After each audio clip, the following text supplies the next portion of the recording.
Via Gisleeper Destructicano CEO Spalask Sinchobe the Fuji Street Raccoon Caleb. Hello everyone, how are y'all doing? Sinchobe, thank you so much for gifting a sub. Hello, welcome. Thank you. S I dot N C H O click B E. Thank you. Hello, Rainbow Pig and Parsocial. How are y'all? It is Blue Monday. It's true. Blue da ba dee da ba die da ba dee da ba die da ba dee da ba die da ba dee da ba die da ba dee da ba die. Yes, Sinchobe got me this hair clip.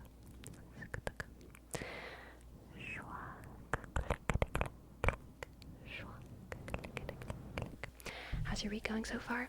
It's going well, I'd say. I mean, it just started, right? It just started, so not too much to talk about in my week yet. I am excited for the ASMR video that I'm recording to go up on Thursday. I think it's going to be a fun one, but no spoilers.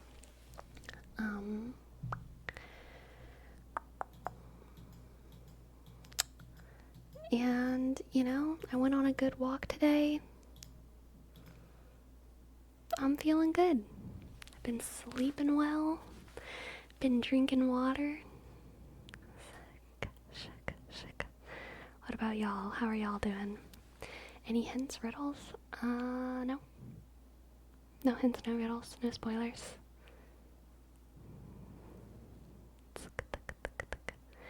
Energy is feeling good for home. Energy's feeling good. Finally stopped being lazy and put all my household plants, just my house plants out for the summer. Very nice.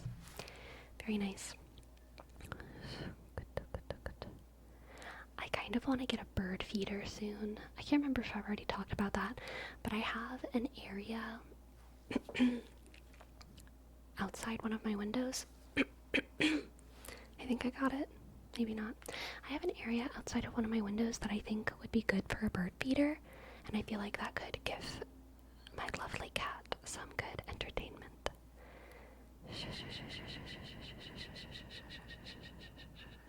Okay, Sinchobe, I'll make sure to take a look at it. Thank you. The new Twitch update is bad? Did Twitch change? Did Twitch update? My Twitch looks the same. Don't you think Crazy might go crazy over the birds? That's a good thing. Mental stimulation.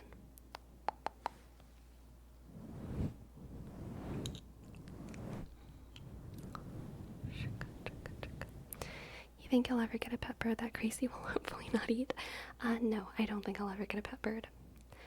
If there are blackbirds in your area, be careful because they can tip the seeds out the feeder. That's okay. I mean, whether they eat it out the feeder or they pour the feeder out and eat it off the ground, it's fine, really. But there are blackbirds. Many corvidae reside in mine area. It looks like I'm scrolling through YouTube Reels. What? Okay, wait, let me go to the, Twitch home or something. Oh, wait, or maybe it's just a mobile thing. Maybe it's just a mobile update. I would only get a bird if I went deaf, but those things are allowed. I think I would only get a bird if it was, in the parrot family, because those ones I feel like are smart enough to form happy relationships with humans. Maybe, but yeah, I feel like birds are happiest when they can fly away.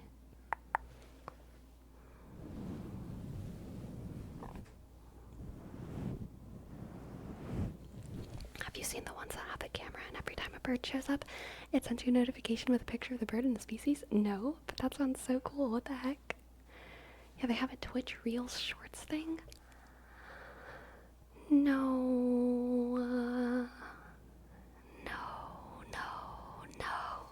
Oh god, I'm gonna look at it. I'm gonna look at it. Let's see what it is. Twitch on mobile.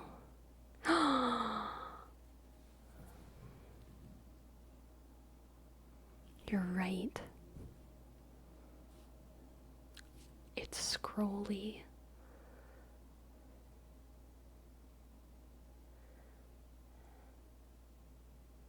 That's crazy.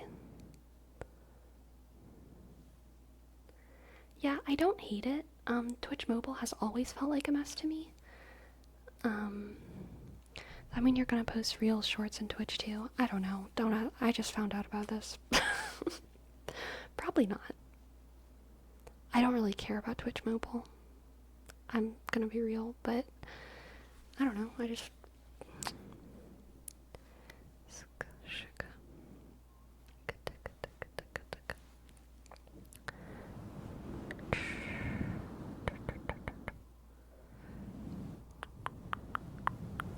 The only time I use Twitch mobile is when the Twitch desktop is causing issues. I only use Twitch mobile if I really need to.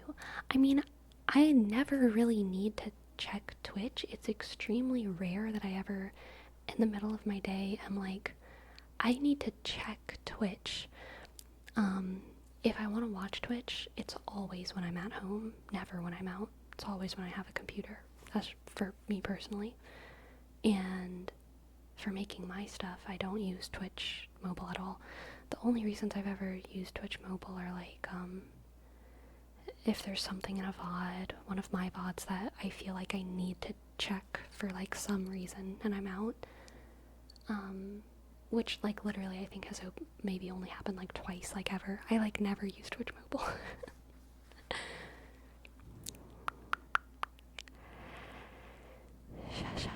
I've only used Twitch mobile like twice, yeah. Desktop all day, absolutely. I feel like, I mean, I wonder what the statistics are on that. I feel like most Twitch users are desktop users, but I could very well be wrong. I bet most Twitch chatters are desktop users, most. But, I mean, Twitch has plenty of non-chatters, and people who use mobile is always a much bigger statistic than you expect on every platform. Yeah.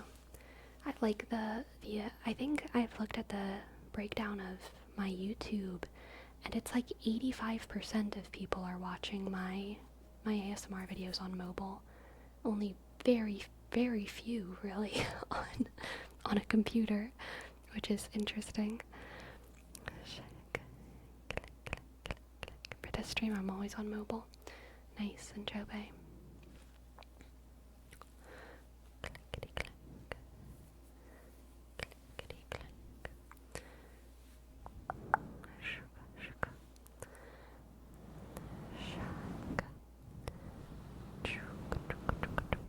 Seems we, the PC users, are the weirdos. But we're the loud ones, so we don't see it that way. Exactly. Parsocial, hello. Thank you. And Oscar as well. Thank you all for gifting subs. Thank you. T Y R O S O C I dot A L click 1. Thank you, Parsocial. And Oscar. Oscar. O-S-C-A-F. Click 3, 6, 7. Thank you. Thank you for gifting us up. I only watch Sleepy from my Fridge touchscreen web browser, the one located on the front door of the fridge. Honestly, valid. Super valid.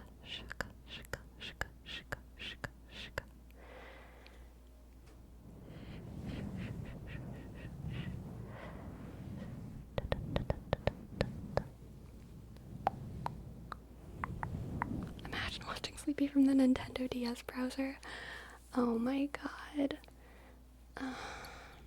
You know, the Wii platform was ahead of its time with how you could watch YouTube and Netflix on it. I'll give it that. I think the Wii was the first console to do that, and it was a mess. It was horrible. But now it's like all of like Xbox and PlayStation and stuff do that, and like a ton of people use Xbox and PlayStation to watch YouTube and Netflix and Crunchyroll and everything. Though we used Opera? Really? That's so funny. Dude, Opera is like a sneaky company. Like they always pop up when you least expect them. On my iPad, whenever I was in high school, I used the Opera browser. No one else did. I was the only one. Click, click, click, click, click. To be fair, I'm a bit of a phone hater. I kind of don't like having it all the time. I only use it if I'm out or if I have to. Same. How about you, Sleepy? Are you a phone zombie? No, I definitely have my phone zombie moments. There are moments when I sit down and I'm like, I just want to scroll on something. But it's not often. I feel like that happens maybe once or twice a week, where I'm just like, I want to scroll. For the most part, I like to use a computer for everything. The PS3 also had Netflix and YouTube. I think the Wii came out before that, though, right? Maybe not. Maybe they're kind of close.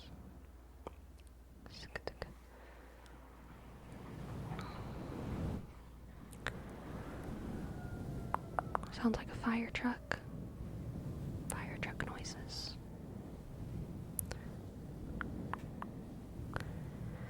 Though we also had all the capabilities to play DVD movies, but it didn't want to pay the license. So when you mod a Wii, it's the first thing you can do. Interesting.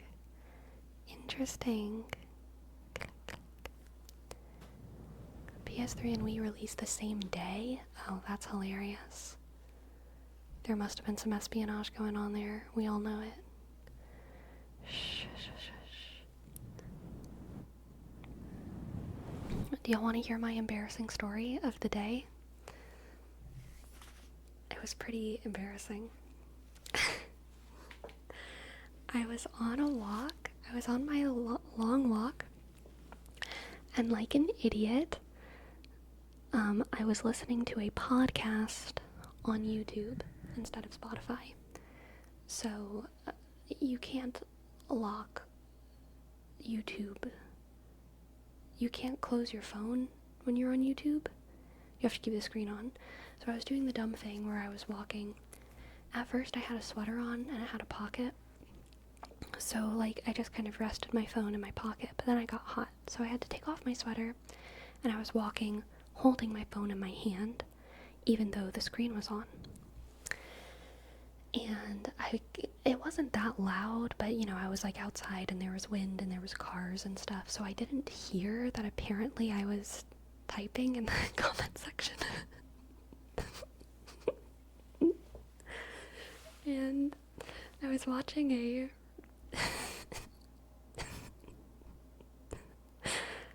a Rich Roll podcast about like issues around Ozempic use, and I was the podcast episode was sponsored by a couple people, and I had made a reply comment to his pinned comment. So his pinned comment was like, you know, thank you to these sponsors, please use these codes. And I replied to that comment. I don't know.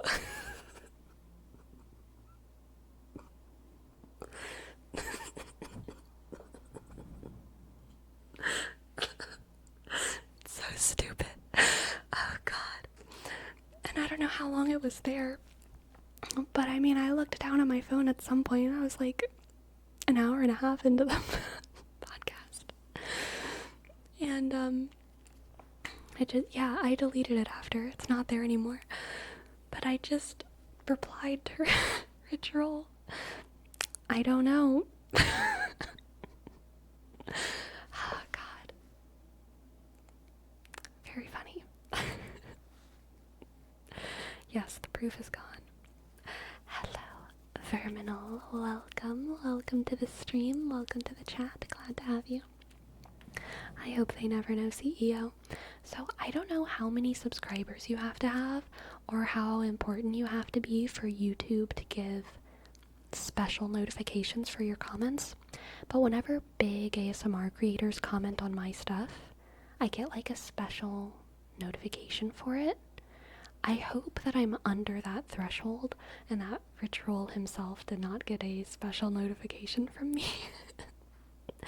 But I really don't know, because it kind of seems random sometimes. You should use these codes to save money and help us out. Sleepy. I don't know. Exactly.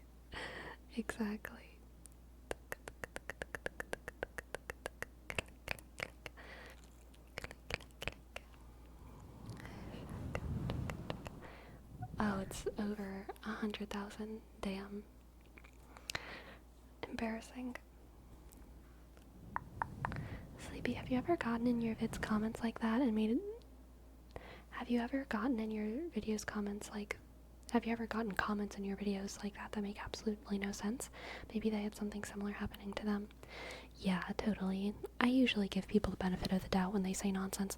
I will say, in my most recent video, the one that went up today, there were a couple people who did not get the politics joke. They respond, which made me feel bad for them, not for me. But they responded like, I've never seen ASMR as political. I think it's weird you'd say that. And I was like, yeah, that would be weird if I said that.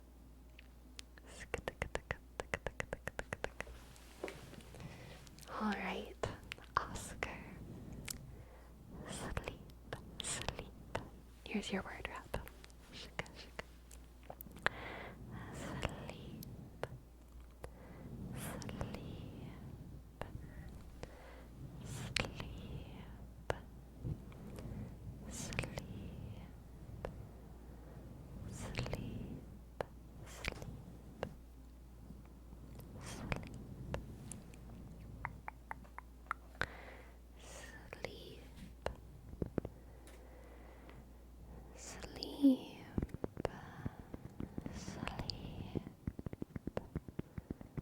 Sleep.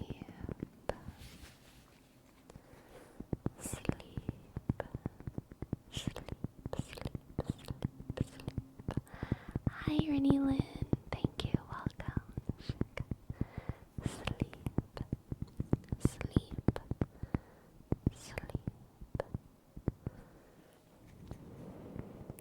Sleep.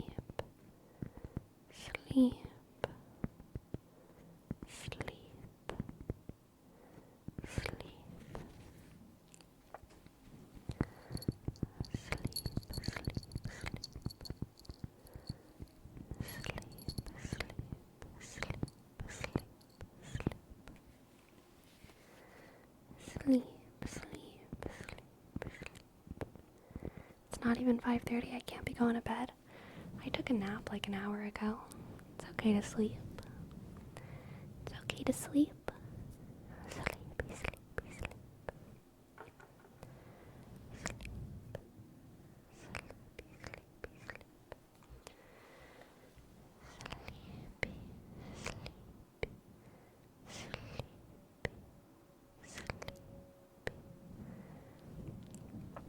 Sleepy, how often of a comment are you in YouTube? Commenter, do you ever leave YouTube comments on others' videos? I do, yes. Especially other ASMR artists. I probably leave like 2 comments a week somewhere. you know? Yeah.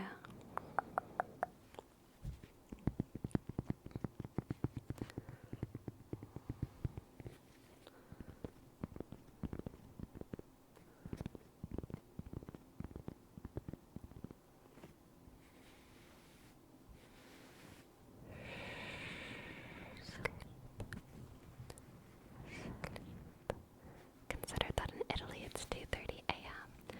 I should be going to sleep, but I really love the vibes here. Aw, thank you, Maxwheel. It's very sweet. I leave it like a comment every month or even longer. Dang. Yeah.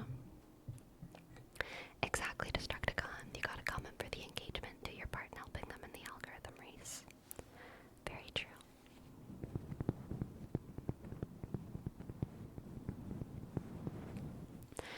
I pretty often want to comment. I often decide not to, though. I decide against the urge because a lot of the time I get a joke in my head and I like want to comment it, but then I feel like this person doesn't know me. And what if they have watched my channel before, and what if it like comes off as like I don't want that to be our first interaction, me just like making a dumb joke about their YouTube video. So I'll just wait until I have something serious and kind to say rather than something funny that maybe they wouldn't see as funny. Do you use the Sleepy account for personal use? Yes, I do. A lot of content creators don't, but I do.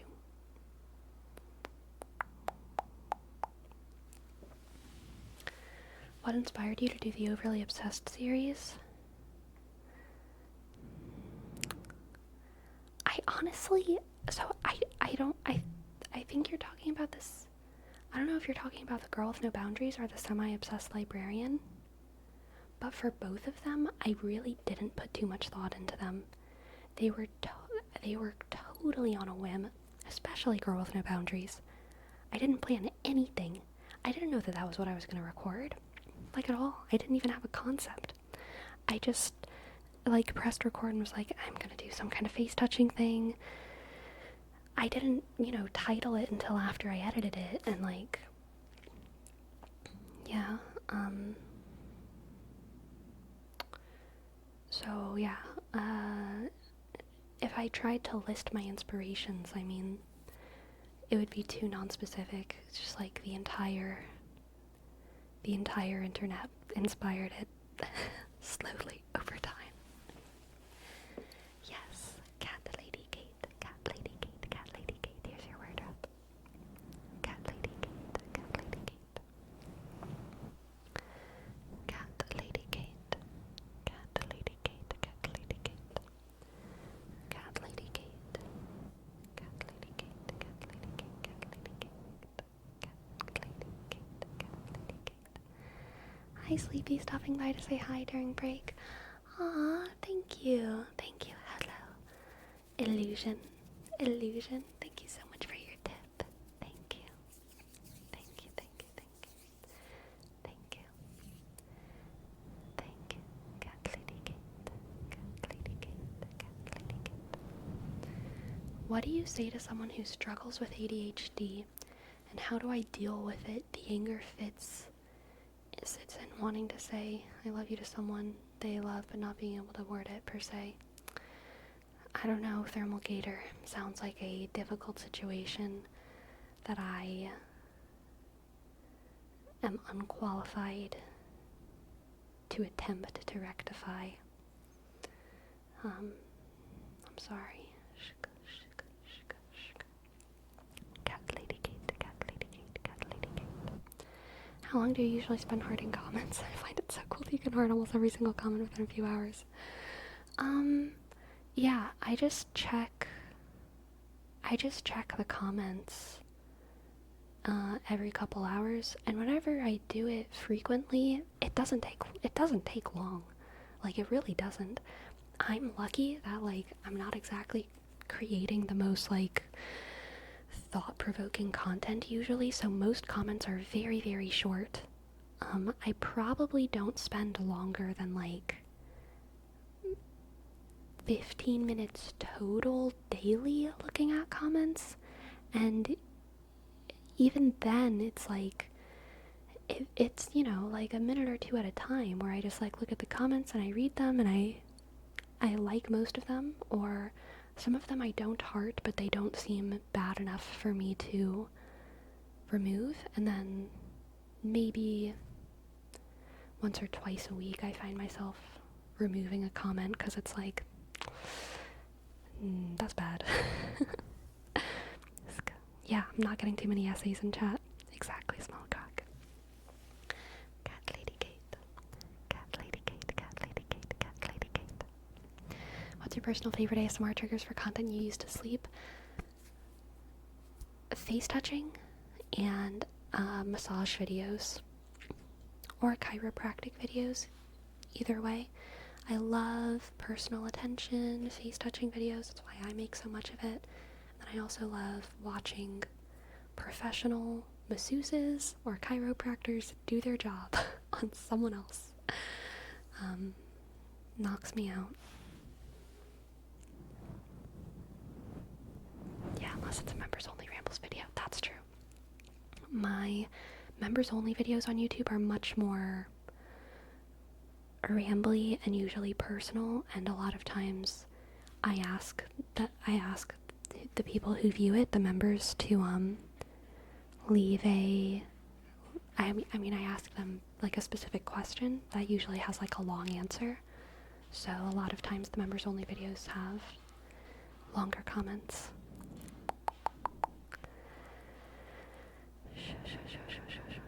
Sleepy, have you thought about redoing some of your past videos, or maybe like a remastered version of any of those videos? I just pulled one of my hairs through this in an obnoxious way. Can I fix it? No. I've considered it, but also I don't feel like a great need to do that. Like maybe I'm sure I will at some point. I did do that for some of mine before. What's one of the ones that I did that for? Oh yeah, the Sleep Idiot was basically a remake of like Relax Idiot. And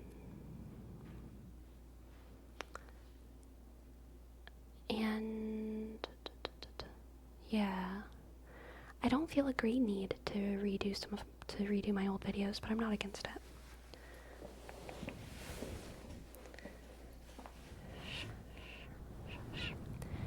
I think the charm of those overly obsessed videos comes mostly from the thing of personal attention. Even if it's a video, it definitely gives those vibes to me, and it's really nice. Totally Max Wheel. Aw, thank you, iWubby. I'm glad that you can fall asleep to my step.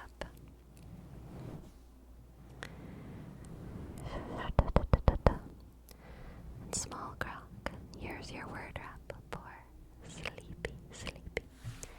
Do you prefer whispering or soft-spoken? Soft-spoken. Sleepy. It's definitely improvisation adeptal. Sleepy. Yes, Ace is Ace. You mentioned the chiropractors and liking watching them. Are they what inspired the shorts you made where you broke a pig's back and read what I can only describe as poetry? Yes, definitely. Sleepy. Hello, defunct donut. And hello, Dr. Strangelove. Hello.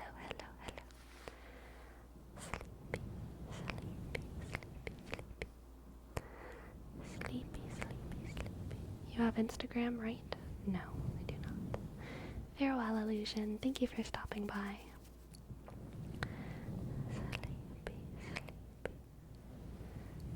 Sleepy. Mostly just a coincidence for In fact, sometimes I feel like, oh god, I need to do another like character soon, because I've been kind of just like talking too much, So I try to keep a balance. But also like whatever happens.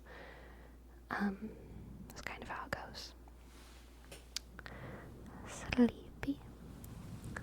Sleepy, sleepy, sleepy, sleepy, sleepy. I like how you said Doctor Strangelove with a slightly British accent. Anytime someone has doctor in their name, they must be British, right? Right? There's no doctors in America who aren't English.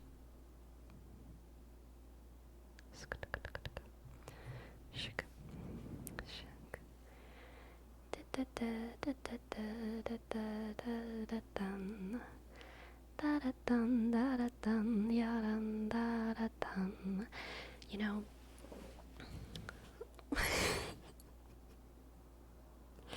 when I was a kid, you know those like grow things that are like usually dinosaurs or some kind of animal, and they're like a little like pill, and you put them in water and they grow into like a little dinosaur or something. Y'all know what I'm talking about? Yeah. When I was a kid, me and my sister and I, we got one of those from like Books A Million or something, which is like the southern version of Barnes & Noble. The southern poor version of Barnes & Noble. And it was like a grow a psychologist or grow a therapist, which is so funny. And so we grew him and we named him Dr. Prescott. Dr. Prescott. Dr. Prescott. Loams Kitten, thank you so much for your tip. I'll absolutely give you a tarot reading right after this story. But yeah, we named him Dr. Prescott, and we would like play with him and like pretend to tell him all of our problems. And we would also like tease each other with it. Like if we were ever annoying each other, we'd just be like, go talk to Dr. Prescott or whatever. But we would dry him out. We would let him shrivel, and then we would, like a couple weeks later, like rehydrate him. We kept him for years, y'all. Years. Like at least like 6 or 7 years, just drying him out into a little raisin. And then rehydrating him. And every single time he came back, he was like more mutilated. And he was like, Dr. Prescott. It's a good time.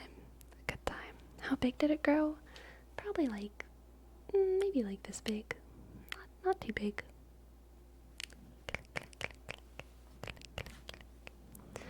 He did have experience. Dr. Prescott. Dr. Prescott. I don't remember this story in Doctor Who. That's fair. Alright, Little Miss Kitten. Let's see what the cards have for you. Let's do our cute deck today.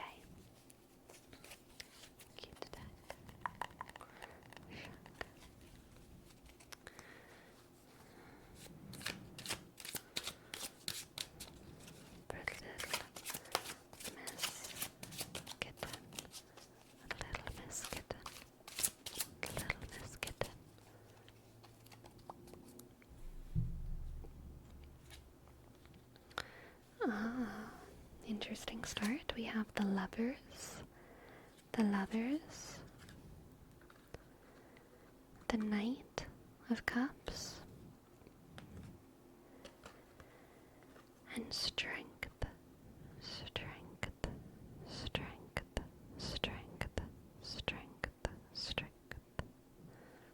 The Lovers, the Knight of Cups, and Strength.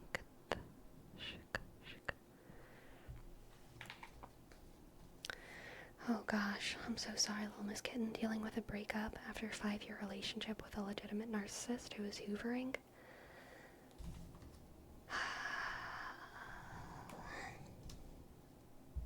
I'm so sorry.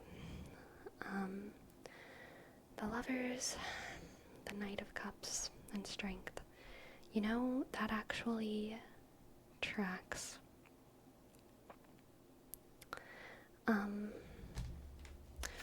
This is gonna make me sad. Because I feel for you so very much, little Miss Kitten. One of the things that, one of the most, one of the most painful things about having a close relationship with a narcissist is realizing that they don't care about you. And it's sad because at one point you usually feel or felt like they do really, really, really care about you. And the realization that they don't care and they never really did in like a real, with like the real definition of what caring means. Like maybe they kind of only cared about what they could gain from you or how you could be useful to them. It's like a very, very painful realization, because as soon as you stop being useful to them, they don't really care about your well-being. They don't care about things that exist outside of their narrative. Little Miss Kitten. The Knight of Cups paired with Strength and the Lovers is here to remind you that you deserve not just someone who wants you, but someone who cares deeply for you. Because narcissists want everything they can get, and that's why they hoover, right? They want you, but they don't care.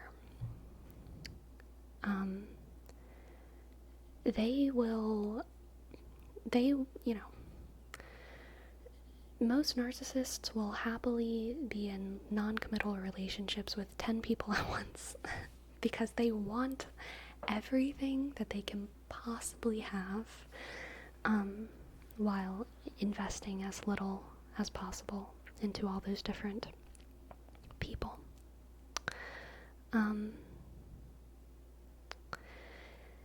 And what this reading is saying is that you deserve someone who is focused on you, who cares about you, who isn't trying to fit you into some kind of box. But the Knight of Cups is like really the most romantic, when I say romantic, okay, I'll just say it. It's one of the most romantic cards in the deck, specifically when it comes to like the performance of care, the long-term performance of devotion towards another person. So it's not necessarily a card about love, right? Like the Lovers is a card about love, but the Knight of Cups is kind of about the performance of devotion, caring for someone, actively chivalry, and I mean that in a good way. Because narcissists will usually like do that for a short amount of time and then they'll stop because they have you, and then they don't. Then they stop caring.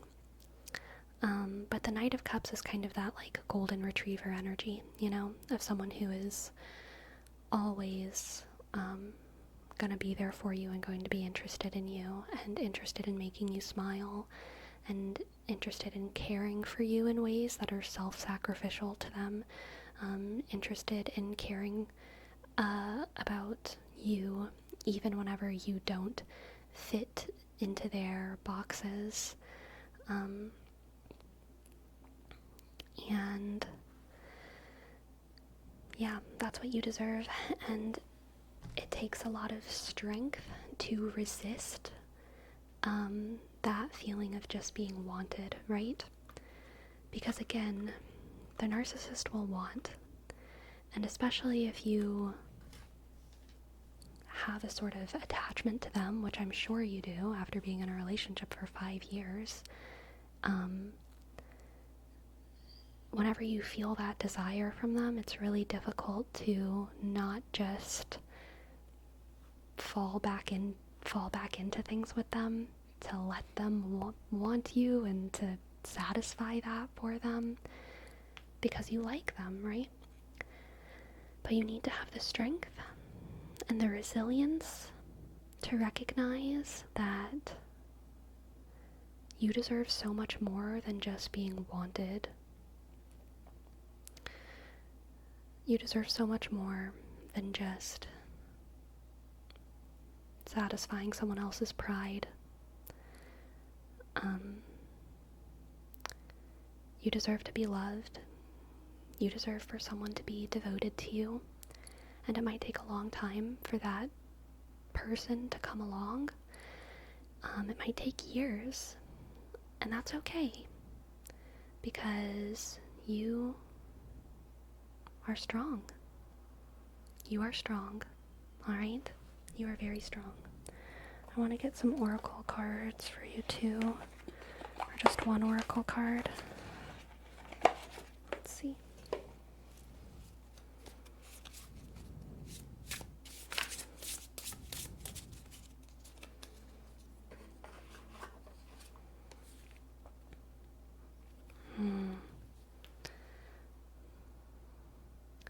The eel and iris. Safety. Safety. Safety. Safety. Safety. Being in a close relationship with a narcissist feels like a constant adrenaline and cortisol, and like you're fighting for your life every single second. So you know what? Learn what it feels like to be safe, which isn't an active thing, right? It's a passive thing. Enjoy your safety away from them. Remember and learn how it feels to sleep, to relax, to like feel your feelings, and to sometimes say things messily, and to like sometimes wear mismatched socks or like whatever the hell it is that they would constantly nitpick you about, you know? Feel your safety, relax, and know that it's okay to just feel your safety and relax, okay? You are safe, you are strong, and you've got this. You've got this, little Miss Kitten. Thank you so much for letting me read for you. I hope that you enjoyed. I hope that it resonated. Thank you, thank you, thank you. The feeling of living in flight or fight is not a great feeling. So true. So true. Unfortunately, I will say that I think that one of the biggest sadnesses of narcissism is that narcissists are also constantly living in flight or fight, and it's like part of the problem. It's why they stress everyone out, especially the ones that they're intimate with, you know? It's why you have to it's why you start getting used to like walking on ice around them, is because you never know when the littlest thing is going to kind of set them over that edge. You're very much worthy of love, despite what anyone makes you think or tells you. Yeah, for sure. For sure. Aware that what you said was aimed towards little Miss Kitten, but I felt comforted too. Aw, good, ace is ace. Absolutely fine. It's good to have that rush, but in waves shouldn't be the default state. Need the peace of mind. Definitely, definitely, definitely. Dr. Prescott ain't got nothing on your therapy skills. Thank you, Dr. Strangelove. I watch so much Psychology in Seattle. Sleepy needs to rehydrate Dr. Prescott. I have no idea where he is now. No idea. My cat is sitting on my triggers. I have my little table right here with all of my triggers, and my cat is sitting on top of them.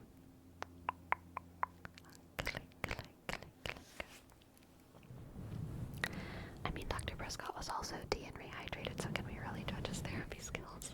Very fair. Sleepy, now that you mentioned it, what's something you tend to nitpick on others? Ooh, you know, I really don't. I do.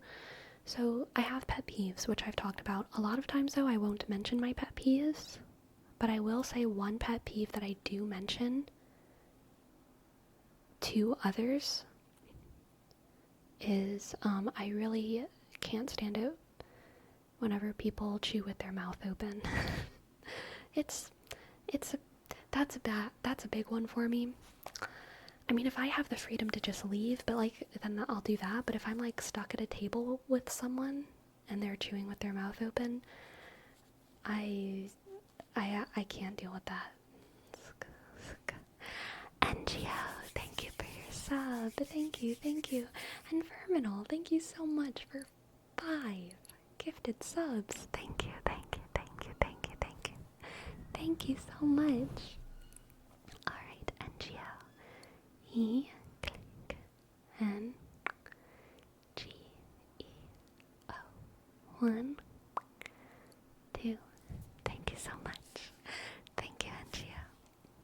And Verminal, 5 gifted subs. Thank you. V, 3, R, M, click, I, dot, N, A, L, and Nelly Vision. Thank you so much for your sub for your 4 months. Thank you. And E, L, Y, shook, B, I, dot, S, I, O, and Distracticon. Oh my goodness. Y'all, what are ya doing? Thank you so much. Let's see if I can just adjust.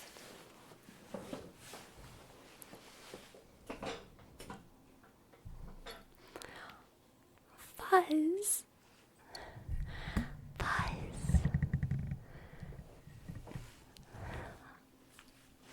Thank you. Thank you for gifting 10 subs. Thank you.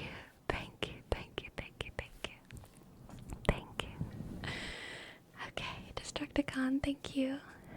D, click. E, S, T, shick. R, O, C, T, click. Okay, shk, shk. O, N, thank you. Y'all are trying really hard to convince me you're not narcissists, aren't you? Thank you, Fuzz, for gifting 10 subs. Thank you. T, shik, H, U, click, Z, sick, 21. Thank you.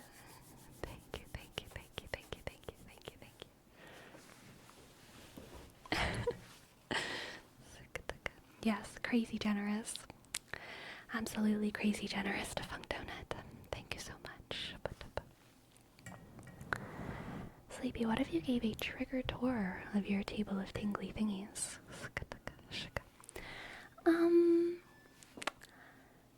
I mean, I don't have too many, honestly, and they're things that I basically just use throughout every stream. I don't want to do a tingle tour because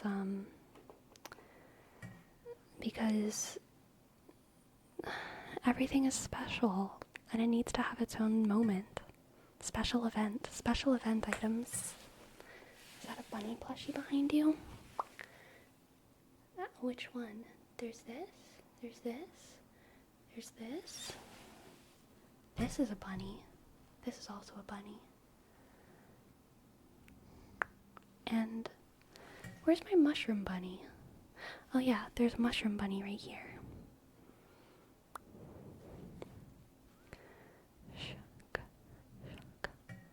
Do you have the little water bubble thing?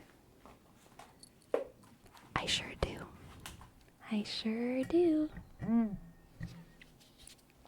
Since you shared one, I'll share one myself too.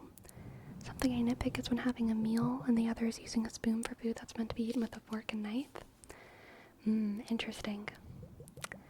I will eat anything with a spoon if I can get away with it, to be honest. I don't like forks, but there are some things that you need to have a fork for, like spaghetti, or... yeah, that's basically it.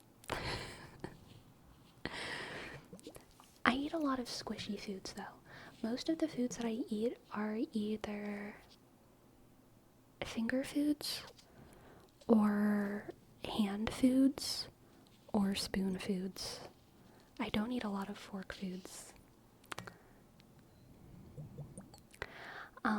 Hot take? No. Fucking reasonable take that everyone should agree with. There's no... Wait, okay. I am against travel utensils being sold as travel utensils, okay? You know why? There's no difference between a travel fork and a fork. There's no difference between a travel chopsticks and chopsticks. Just buy a fork. Don't buy a travel fork that costs like $3 extra. They're usually sold as like reusable forks, but guess what? All of them were always reusable.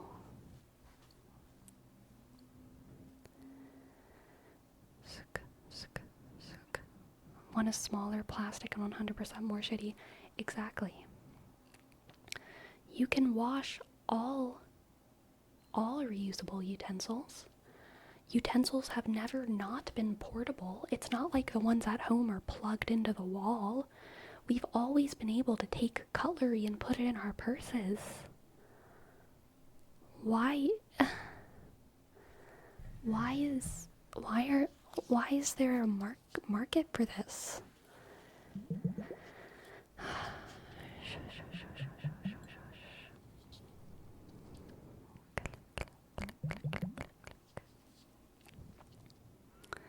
Sleepy, what do you think about travel toothbrushes? So I will say travel toothbrushes, what I actually wish was that all toothbrushes came with a hat. I wish all toothbrushes came with a hat. But because that's the only reason you need a travel toothbrush. Because a cap. Because if you travel a lot without a toothbrush cap on your toothbrush, you will notice that it starts to get like all messed up. I've had toothbrushes that do that. I just kind of shove them in my bag and I travel, and after like a long time of doing that, it gets like all messed up. So I think that all toothbrushes should have a cap. But other than that, yeah, I think you're fine. All right.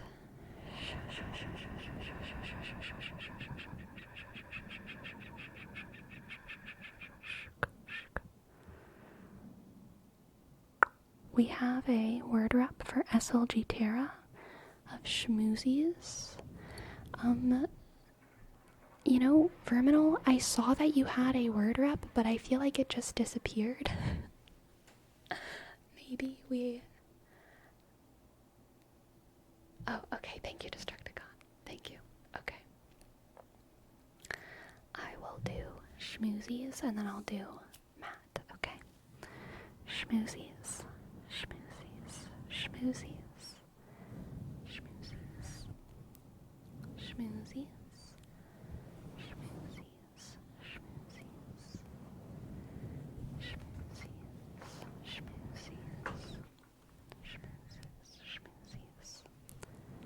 Schmoozies. Travel utensils do have a second feature to be more compact and kept together for single use. Or am I wrong? If you want small utensils, buy child/baby utensils. Schmoozies.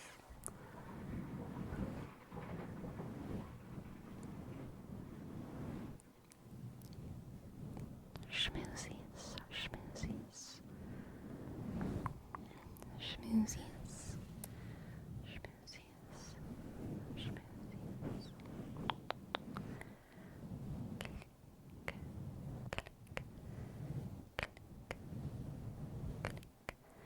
Schmoozies.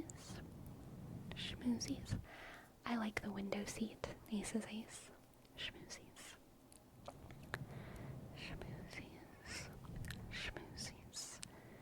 Schmoozies. Schmoozies. And for Verminal, we'll do a word wrap for Matt.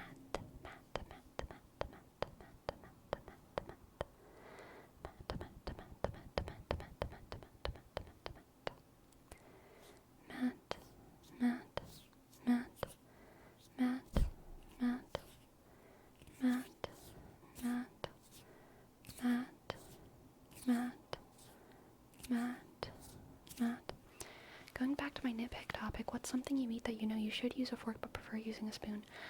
I think the problem for him is that I never eat fork foods. Like, I just don't. Like, what even is a fork? What's a food that you eat with a fork? I feel like I just don't eat those foods. The closest I get is like maybe curry, which you usually have like the bowl of curry and then the bowl of rice. And I do that with a spoon. I feel like you could do it with both, where you like get the spoonful of rice and then you dip it in the curry and then you eat it. Or you could do it with a fork, I guess. But I don't eat meat, so I don't do that. I do eat spaghetti with a fork, but I rarely eat spaghetti.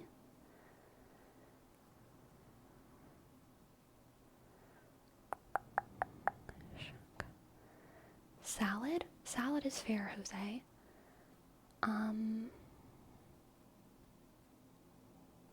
You know, it depends on what kind of salad, but if I can get away with a spoon, I will try to use a spoon.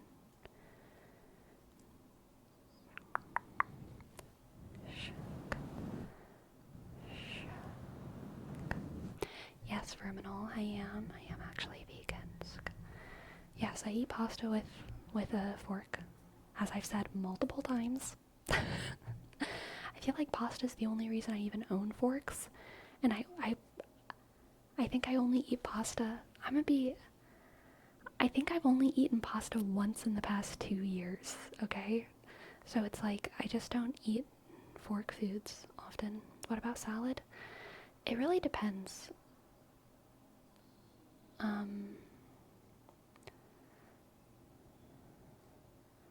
It depends on how liquidy my salad is. Sometimes I end up with a liquidy salad, okay? I put a lot of like salsa on it. So it's basically just like very vegetable-y salsa. Or kimchi. And so it depends on how liquidy my salad ends up being. But if it is not liquidy, then I will use a fork. Yes.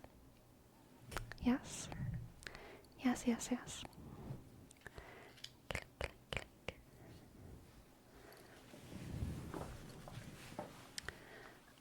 Yeah, I cut it in half and eat it with a spoon for Rome. Same with all my melons. Shook. Matt, Matt, Matt, Matt, Matt, Matt, Matt, Matt, Matt, Matt, Matt,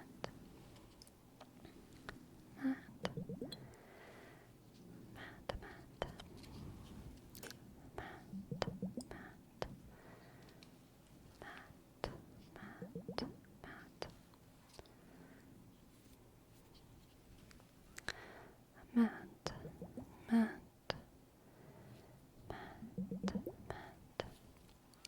I think you have found a walk around my nitpicks. Your food picks are making you immune to it. Yeah. Yeah. Click. Hello, Chrissy. Matt, Matt, Matt. Shuck. Matt, Matt, Matt, Matt, Matt, Matt, Matt, Matt, Matt, Matt, Matt, Matt, Matt, Matt, Matt, Matt, Matt, Matt. Booty, booty, booty, doody, doody, doop. Doody, doody, doop, dee, doody, doopy, doop.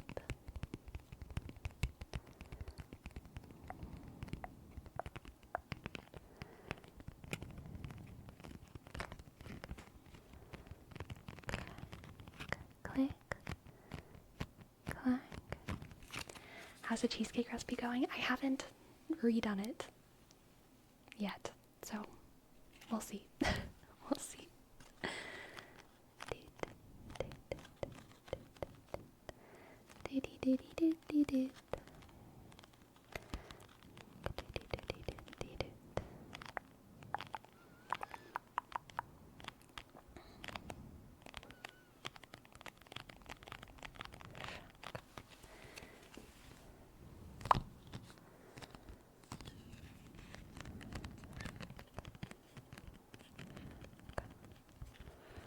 It's only a nitpick for Rome if, like, every single time you see your friend and they're wearing it, you, like, critique it. Nitpick is an action, not a feeling. You know what I mean? Like, it's correcting someone repeatedly over something small. So, yeah, and it's specifically correcting someone on it, not just mentioning that you don't like it. So it wouldn't be a nitpick if you mentioned every time you saw X, Y, or Z superstar on TV, if you turned to your friend and you were like, man, I really hate her red lipstick. Not a nitpick, because she doesn't know. She doesn't care about your opinion. But it would be a nitpick if every time you saw your mom or something, you were, like, critiquing her, or your significant other, or your sister, or whoever. That would be a nitpick, yes. Terminal, thank you for gifting a sub. Thank you, thank you, thank you. Thank you, Terminal. B, 3, R, M, click, I, dot, N, A, click, L, shook. Thank you, Terminal. Thank you for gifting a sub. Thank you. I've refused to go out until they change the lipstick. Then yes, that would be a nitpick. That would be a nitpick for sure. For sure, for sure. Nitpick is nagging. Yeah. Yeah. Yeah. I think the only difference between nitpick and nag is that nitpick is usually a correction upon something, and nagging is oftentimes can be more broad. Like, I wouldn't say it was a nitpick if, like, I was,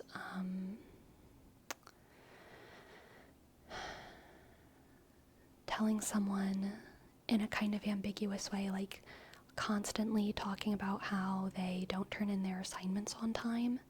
That's not a nitpick. That's more of a nag. It could also be valid depending on the circumstance, but nagging is, like, a little bit more broad. It's not usually just, like, a specific, it doesn't always have to be, like, a specific critique of one thing, which is, like, what a nitpick is.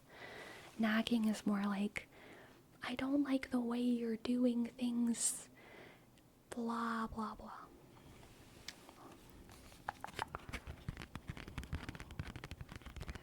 Micromanaging versus overmanaging. Yeah, that's a great way to put it, Defunct Donut. Brilliant.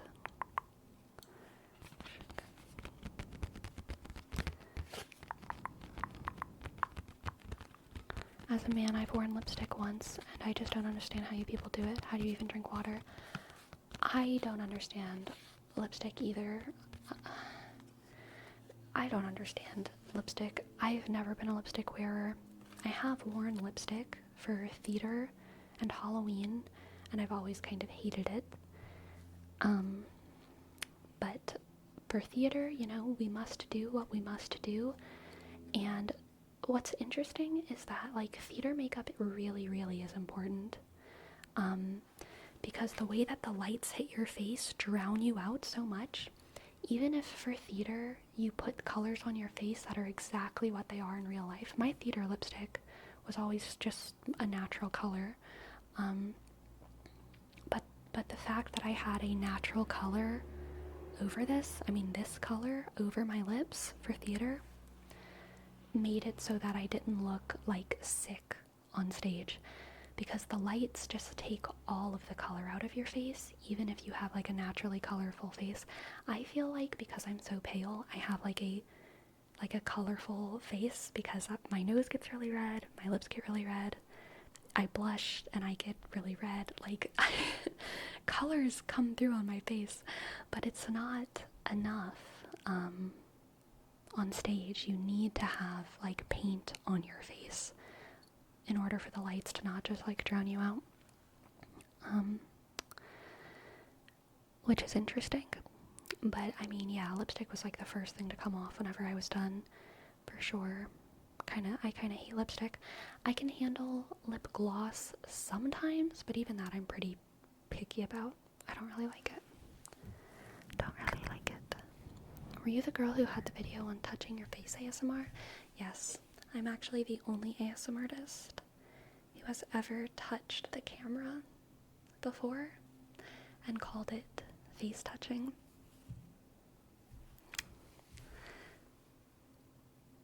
I'm kidding. It's not true. But I have done a lot of that on YouTube. I was never the first, though. I was certainly not the first.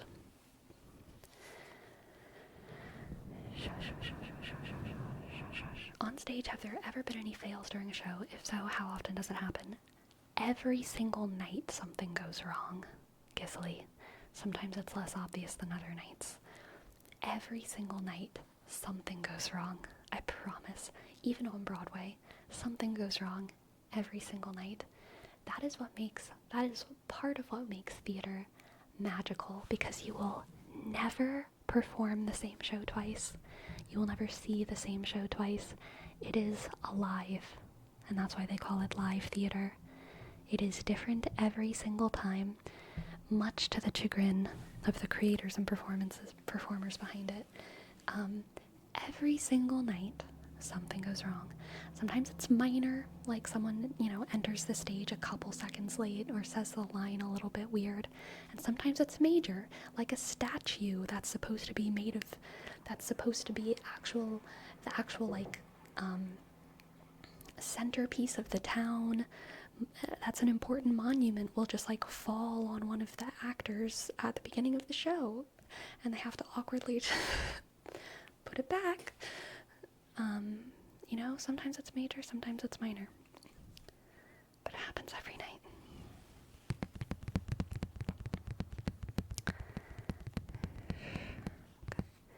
Has there ever been any fails you couldn't recover from? No.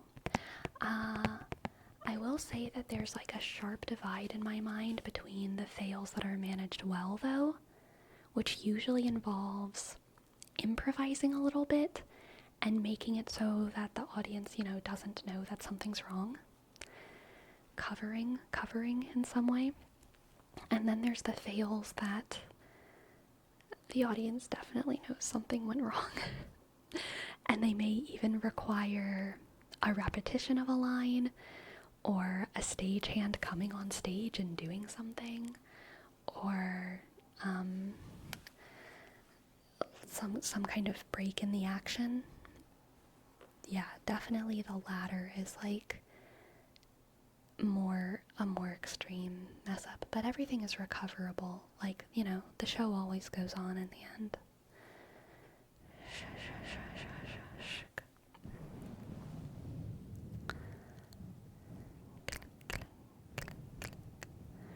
Is there any embarrassing fail that you had a hard time recovering from that you remember to this day?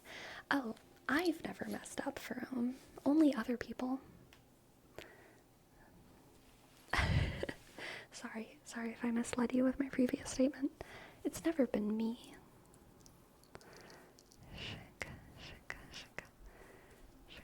Even the statue falling down. So I was in a show where a major town monument fell down at the start of the show. It was actually even worse than that, but I can't go into too much detail. I mean, honestly, maybe I can't, but whatever. I'm not, just out of high precaution. Because if I went into too much detail, it'd be very obvious what show it was. But the town monument was supposed to fall down at a specific point in the show, which is why it had the ability to fall down.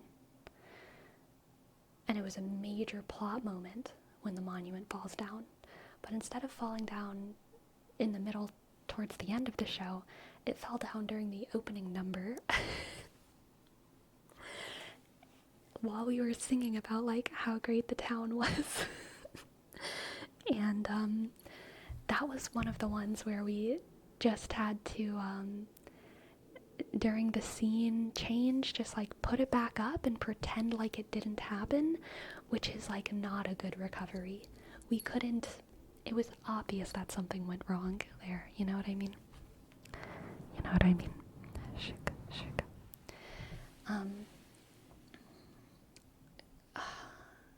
I was in this other show, man, I felt so bad for this guy. There was this, one of my old friends, he was cast in this show, and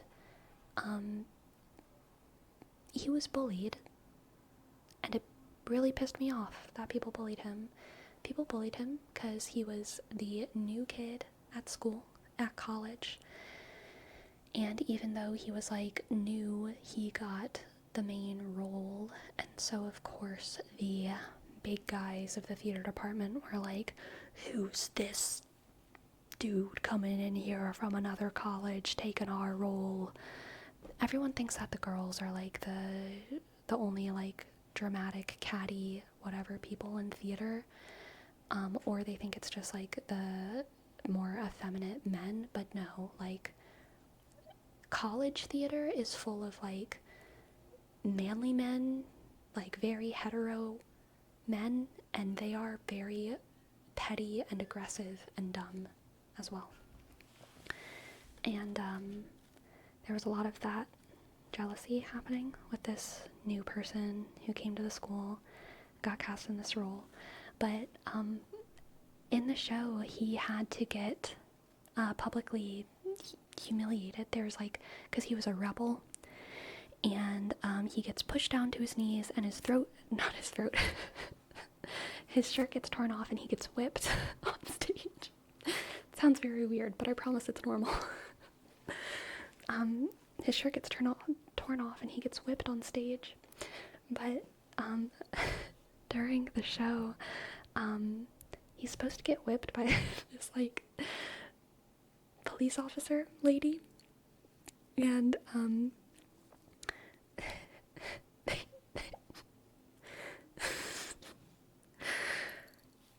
it's also a musical. It's also a musical, and this happened during a song.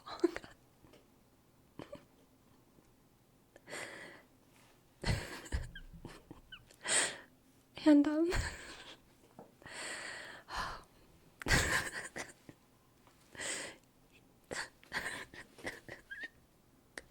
so sorry.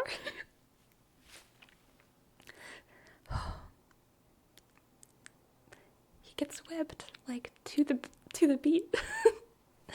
As you do. He is held up like this, facing straight onto the audience, and there's a police officer behind him whipping him, and it's like 5 lashes or something, and there's sound effects for it within the music. And she, at the appropriate point in the song, ran backstage to get the whip, and it wasn't on the prop table where it was supposed to be, and so she didn't have anything. And so the first thing that happened was she was just late to come on stage for her cue, because she was running around backstage looking for the whip, but it was nowhere to be found. This was a stagehand's fault, probably. You could also blame the actor and say that she should have checked her props before the show, so kind of everyone's fault. But the music could only hold for her for so long, so she never came on stage, and the whip sound effects happened. The actor is facing the audience, so he didn't know that she wasn't there and that she wasn't whipping him. So these people tore off his shirt and held his hands, and he like was going like, ah, you know, and like reacting to being whipped, but nothing was happening. poor guy. He did everything right, but he got so much shit for it. Because he just looked insane. Because there was no whip.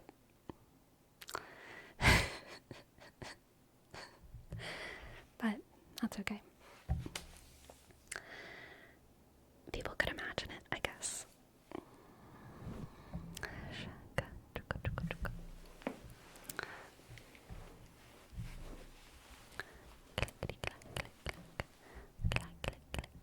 Hello, Logan Derby. Welcome to the chat. Welcome.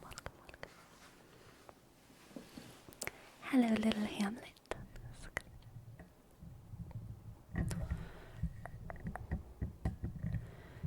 What are your pronouns? She, her. Any funny recovery stories? I mean, I feel like I have too many of them to like think of them. Like they'll come up naturally, but I don't like. There's stuff goes wrong every single night. I don't know. Were y'all actually whipping this poor dude? No, it was usually like whipping like right next to him in a way that looked real. I don't really remember the exactly the physics of how we were doing it. I've not been in police, but to this day I remember something that happened at one of my first jobs. I was given the press room because I had to do an important presentation for people from all over the country that came for it. In the middle of the presentation, I got nervous and forgot everything I had to say. And I just turned around and went back to my podium and stood there, clearly reading my notes for the rest of it. I felt so embarrassed. Dang. That is rap for home. That is rap.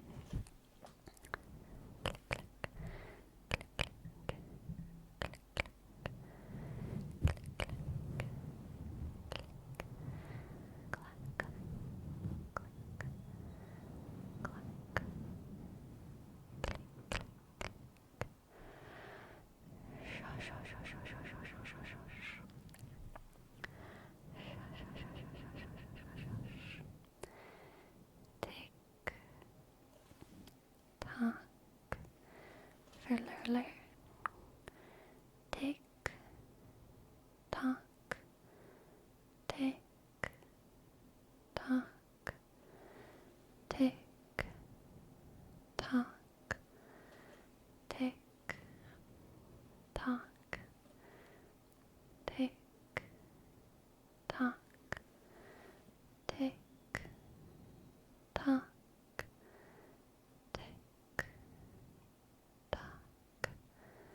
tick tock, tick tock, tick tock, tick tock,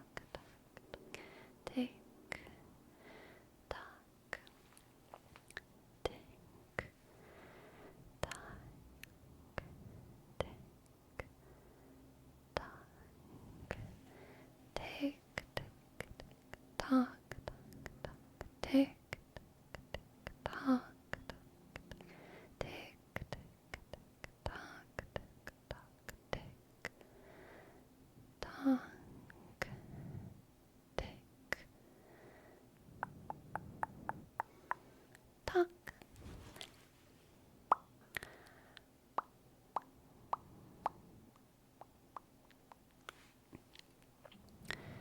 Speaking of TikTok, what's your opinion on the short form content meta?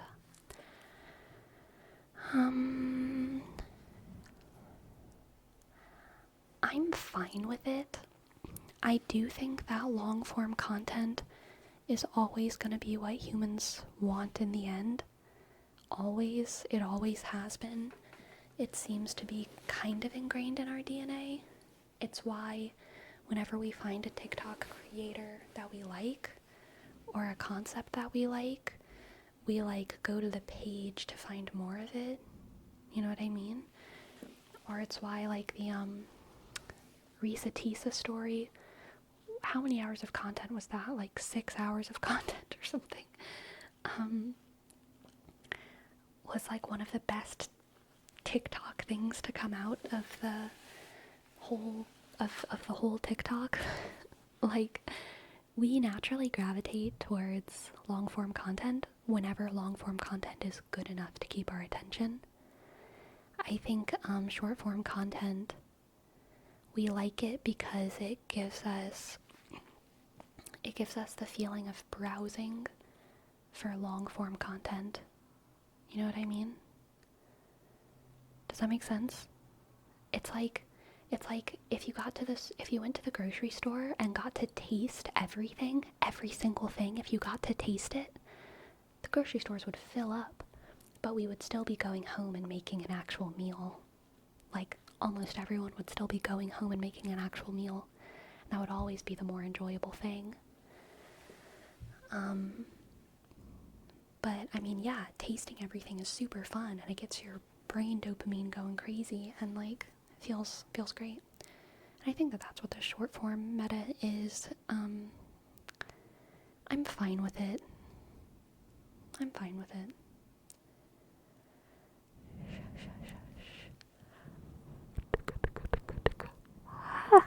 I just yawned in your ear.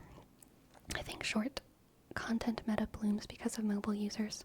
Usually people sit with their phone for a couple minutes and get to watch a few shorts and then pause in between with no issues. While a long 20-minute vid requires more of a commitment to watch it and can't always do it on the fly with your phone. Yeah, that's true too. I think you can also make an argument that we like the veil of short form content. A lot of the TikToks are just long form content cut into parts to keep our little gremlin brains following the food trail. Yeah, for sure. I think it's a cycle. I think we're now back to commentary YouTube cycle long form. Yeah.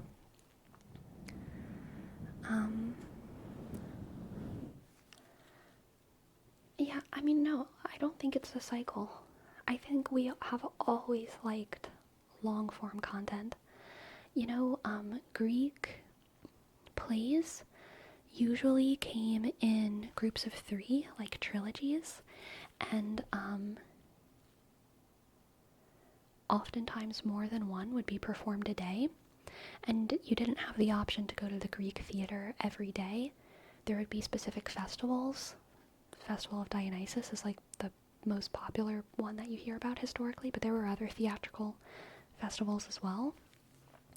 You would go to the theater and you would watch drama for like all day. Like, you would have snack breaks, you know, but you were binge watching, and everyone did it together. Communal binge watching, like 20 hours of plays, 20 hours of drama. And then it would happen again a few months later. And that's always been something humans have enjoyed doing. Like, just completely immersing themselves in some kind of fantasy for as long as possible. And then it ends. Now, every single human doesn't want to live in a fantasy all the time. Pretty much all of us have a limit to our binge watching.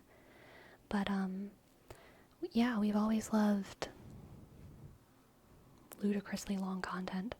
And we laugh about it, right? Like watching 3-hour video essays, or watching the 6-hour Risa Tisa story, or watching an 8-hour ASMR video, or whatever it is. Watching the extended editions of Lord of the Rings and binging it. But yeah, I feel like we've always liked long form content. We've also always liked short form content. But I think that long form content never went away and is definitely not going away.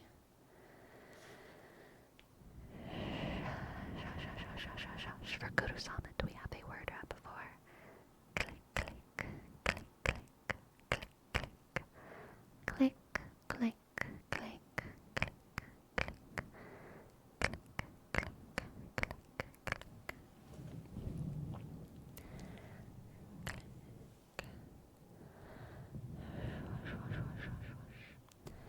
Extended edition Lord of the Rings, you mean the real version? I've never actually seen the extended edition Lord of the Rings. Which is funny because I come from such a Lord of the Rings family, but I don't come from a tech family. I come from a family. My dad still has a VHS player. So, like, we didn't know that there were extended editions. Until it was too late. Like, we just always had the other ones, and we didn't have internet, so we just didn't know that they existed. And I never watched them as an adult. I just didn't grow up with them. Like, I mean, I grew up with the books, and I grew up with the short versions of the movies, I guess. Has your dad seen the extended version? I don't know, but he's read the books multiple times, so, like, I'm sure he would love the extended edition, but also I don't think he's, like, missing out too much. My dad is, like, a major Tolkien fan. So, yeah.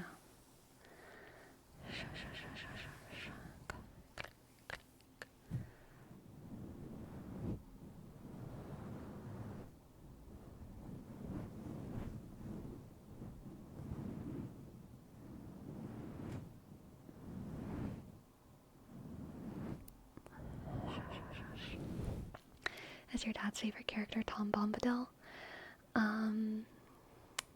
I don't think so. I don't know who my dad's favorite character is. Let me think. Who's my dad's favorite character? I mean, my dad does, bless my dad, he doesn't have any of that useless hipster syndrome, you know what I mean?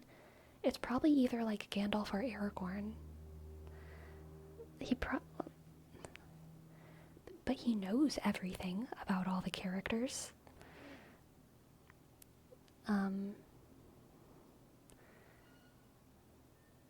But yeah, I mean, he probably just likes, I know he does like Gimli.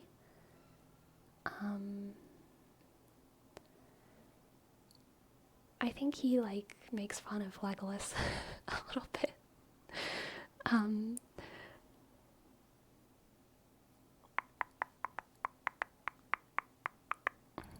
Yeah. No random background character is his favorite. Isn't that sacrilege or something in those circles?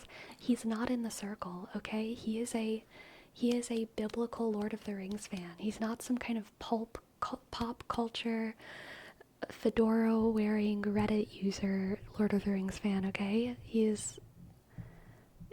just found the books when he was a child and read the hell out of them, and he still owns his, like, original paperback falling apart trilogy. I'm pretty sure they're like from the decade that they were originally published, you know? Like, he is the original no one read Lord of the Rings before my dad.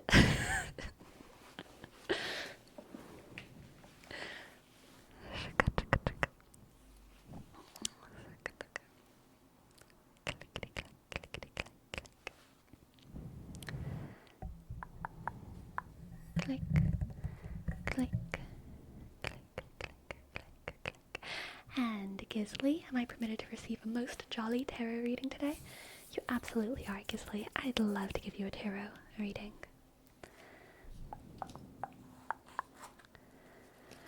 Sleepy, you were the first ASM artist I ever watched. The first stream I ever watched live was yours, and you're my favorite ASM artist. Thank you for all the tingles and stay awesome. Aw, Cat Lady Kate. That's so nice. Thank you. You stay awesome too. Thank you. Thank you, thank you, thank you. Alright, what do the cards have for Gisley? Let's get a jolly reading for Gisley. We have the Three of Swords, the Three of Swords, the Three of Swords, the Chariot, and the Universe. The Three of Swords Chariot and the universe. Interesting. Super weird reading, Gisley. What does this mean? The Three of Swords into the Chariot. Gosh, this is an inciting incident if I ever saw one. This is like so the Three of Swords is kind of a tragic moment, Gisley, but the Chariot and the universe is one of the, most obvious kind of blasting towards freedom and success duos I've ever seen. So I feel like this is, a sort of tragic event that will propel you into your final form of, power and magnificence and freedom, opportunity, growth. Isn't there a name for that? Villain arc? No. Hero arc. This is Harry Potter's parents dying. Percy Jackson's mom dying. Pendragon getting ripped from his home. Inciting incident. Right. Batman having his parents get blasted. Yeah. Canon event. I'm seeing a pattern here. Don't think about the pattern, Gisley. Call your mom. Sorry, that's a little bit too dark. I'm sure your mom is fine. But yeah, no, I do think that there's probably going to be some kind of... The Three of Swords oftentimes feels to me like a betrayal where you blame yourself for it, if that makes sense. Something that you feel guilty about while also being heartbroken about it. It's really kind of like a pretty soul-crushing, depressing, sad experience. So I feel like there might be some kind of betrayal that you're on the cusp of, Gisley. Rug being pulled out from under you moment. Uncle Ben moment, totally. JJ Swift, totally. But it's going to be the kind of thing that gives you exactly the ammunition you need to go through a pretty extreme positive evolution and growth arc, okay? Don't worry, you're going to end up with a big basement and a cool car. Exactly. And a butler. So true. Let's get a little oracle card for you too.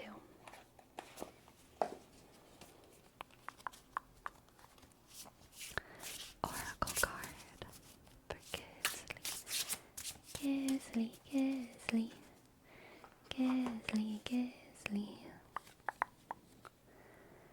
Ah, wow. The bear and the cedar. The bear and the cedar. Leadership. Coming of age, Gisley. You are soaring towards a coming of age moment. You are soaring towards a coming of age moment where you discover your own potential. Okay. Discover your own potential. Thank you for letting me read for you. I hope that you enjoyed. And I hope that it resonated. Thank you very much. Thank you.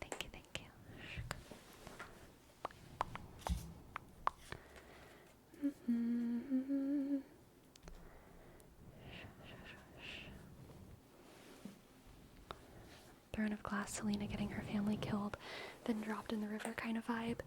Yep, totally. You're welcome, Gisley.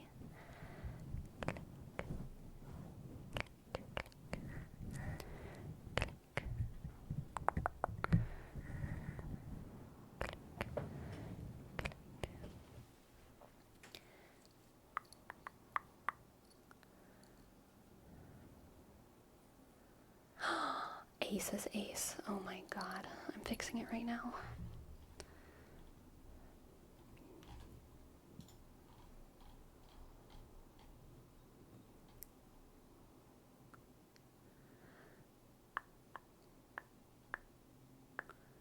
is.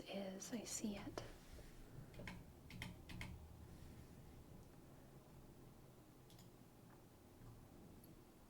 I think I fixed it.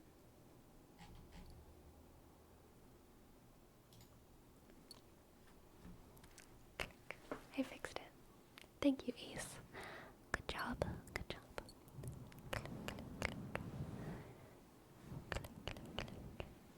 Sleepy got by the writing mistake.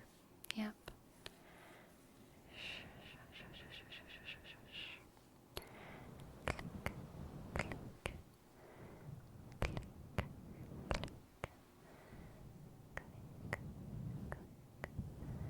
Click, click, click, click, click. You know what's crazy is that there's ASM artists with like over 1 million subs that I don't know. And I watch a ton of ASMR. I'm subscribed to I think over 300 ASMR channels on YouTube. I watch so much ASMR. I watch so much ASMR, and sometimes I discover a creator who has over 1 million subs, which there's not a lot of ASMR artists with over 1 million subs that I've never heard of.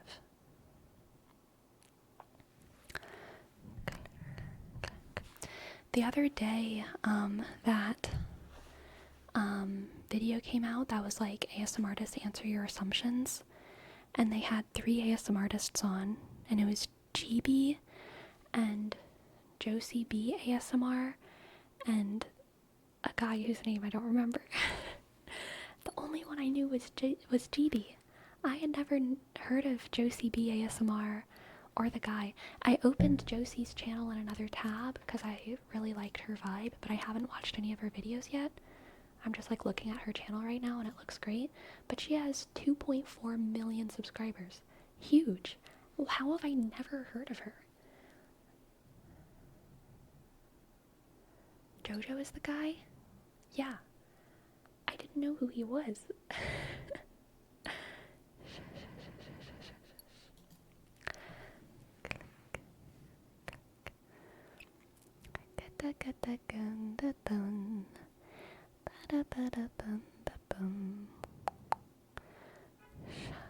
Oh, I don't know if that's him, but I like him. Gotcha. Oh, do you mean Jojo ASMR? It wasn't Jojo ASMR. I do know Jojo ASMR. You know what surprises me is how many VTubers make ASMR content. I mean, like HoloLive VTubers that didn't start with ASMR. Yeah. I feel like if you're a VTuber, you like are kind of expected to make ASMR even.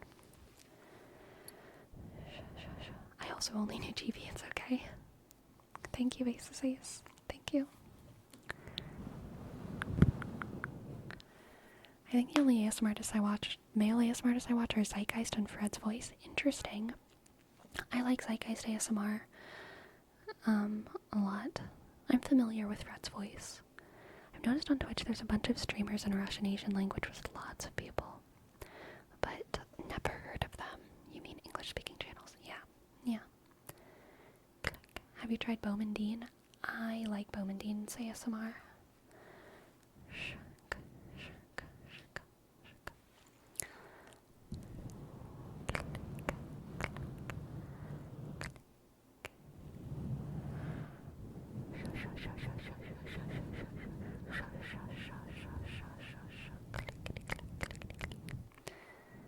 I've watched Dr. T ASMR. Good stuff. Click, clack, tickety tack, tinkle. Click, clack, tickety tack, tinkle. Click, clack, tickety tack, tinkle. Click, clack, tickety tack, tingle. Click, clack, tickety tack, tingle. Click, clack, tickety tack, tingle. Click, clack, tickety tack, tingle.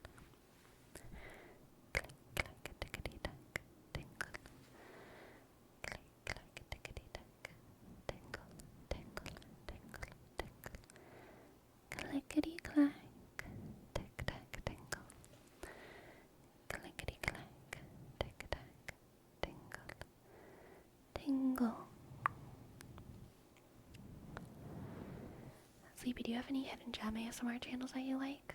Meaning one that has few subs and it's not getting a lot of views yet? I mean, I've mentioned him a couple times, but I think King Bozo ASMR is great. Patrick's ASMR is pretty big, but I feel like a lot of people aren't familiar with him. Let me see what other channels. Let me just think. I mean, Kelly Belly also has a lot of subs, but I feel like she doesn't get talked about enough.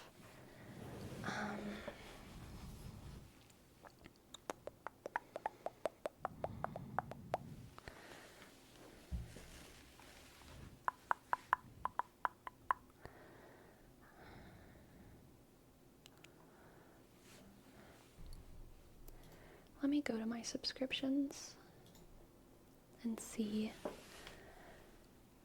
Oh, Reiki Healing Hope ASMR. Fantastic personal attention hand movements. Reiki Healing Hope ASMR. So good. So good.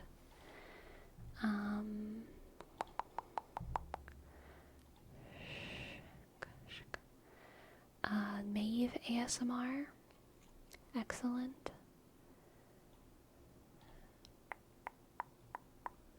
Samuel ASMR is the expert on eyes closed instructions. Samuel ASMR.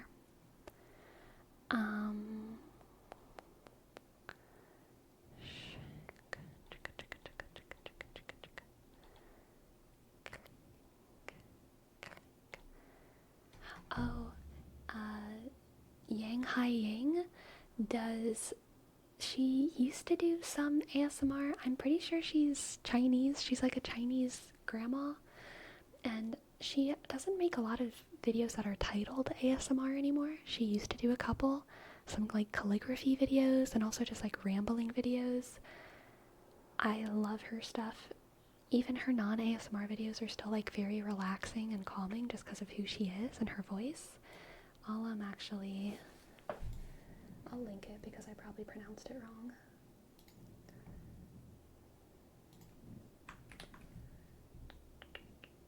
She's actually huge. She has like 200k subscribers, so she's not exactly what you were asking, but oh, Risa, hello. Welcome Raiders. Welcome in. Hello so much. Thank you for the raid. Thank you so much for the raid. Thank you so much for the raid. I really appreciate it. For those of y'all who don't know, my name is Sleepy. I make ASMR on Twitch and YouTube. I hope y'all had a good stream. And yes, we are currently just talking about ASMR artists who we watch who seem maybe out of the bubble of people who get talked about. Like I just linked Yang Hai Ying, who's very popular. She has like a zillion subs, but I feel like people don't talk about her even though she's awesome. And then there's also people obviously who don't have a zillion subs, who have great channels. So yeah, we're just talking about other ASMR artists. Oh yes, I love that ASMR channel, Destructicon. I also like them.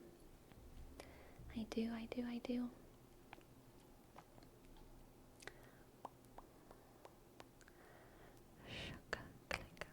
Oh, Eden's Garden ASMR. Eden sometimes raids me. Eden is so nice and like just fascinating to watch. I love watching Eden's Garden ASMR.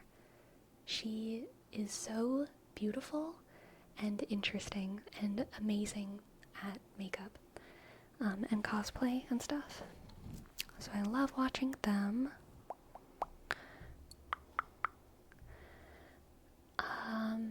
One that I very recently subscribed to is AS Marty.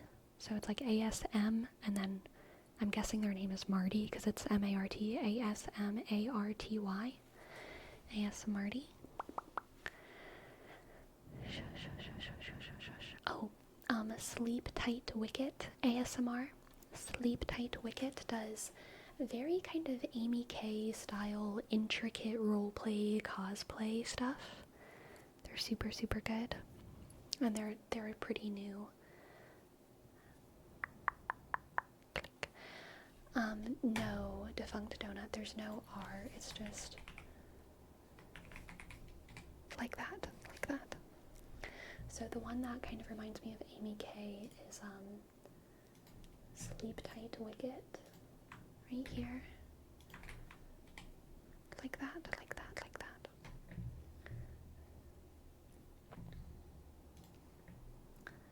And yeah, obviously Amy K is great.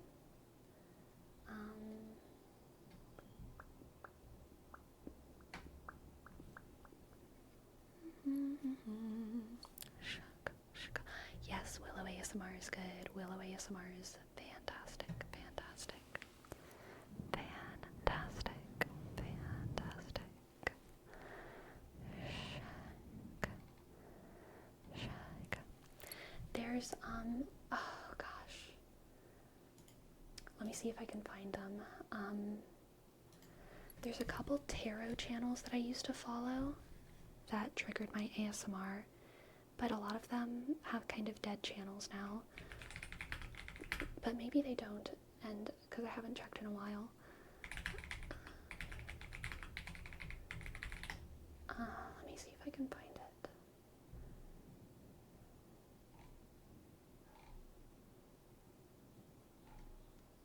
It's been so long since I've seen them post, and oh my god, yes, yes. Their channel is still up. Oh my god, I'm so happy. They've even posted semi-recently. I love this girl's channel. I love it. It brings me so much joy and so much peace. I just linked to her videos, not her homepage, but whatever, it doesn't matter. And then there's another tarot reader.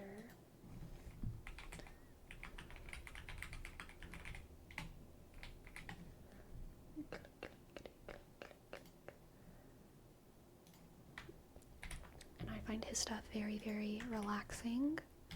He does like monthly readings for the signs, which gotta love it. Gotta love it. Super chill. Very nice to fall asleep to.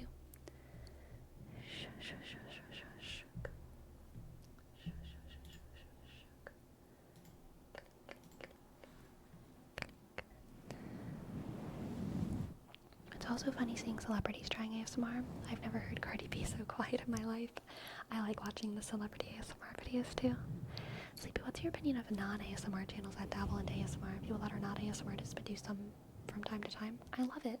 I know Dodie's done some ASMR, and I've always thought it was great.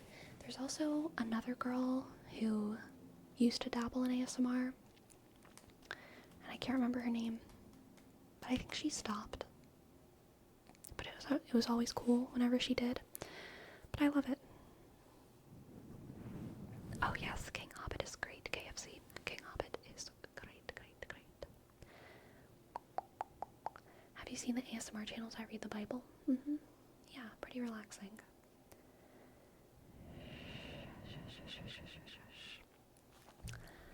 There is a Japanese ASMR channel that I watch fairly often, Bidge. And I love their channel, and I can never remember their channel name. I'm not gonna be able to find it. Sometimes their videos just pop up on my feed and it makes me so happy. I'm pretty sure their channel name is like in Japanese though.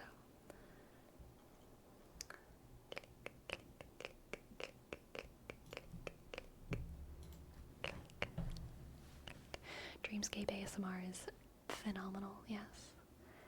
Yes, yes, yes. Shush, shush, shush. Click, click, clack, click, clack. I used to watch a tarot streamer, but I felt icky about it after he started giving people unethical advice. Like he would tell people to get IVF treatment because he can foresee them having kids. That's a little wild, Aunt Olivia. Whoa. I hope they had some disclaimers. Damn. Do you watch videos in different languages, even if you can't understand them? Not usually, but sometimes, yes. What about fabric feeling ASMR? What do you think of those? I love fabric touching and also body triggers. So I know sometimes they're like stigmatized, and I can understand why, because whenever some people do body triggers or fabric touching, they are doing much more than just that. But I love tiptoe tingles, like just doing all this stuff. Fabric, I love tiptoe tingles. And tiptoe tingles, body triggers, and like fabric scratching. Some of my favorites, for sure. For sure.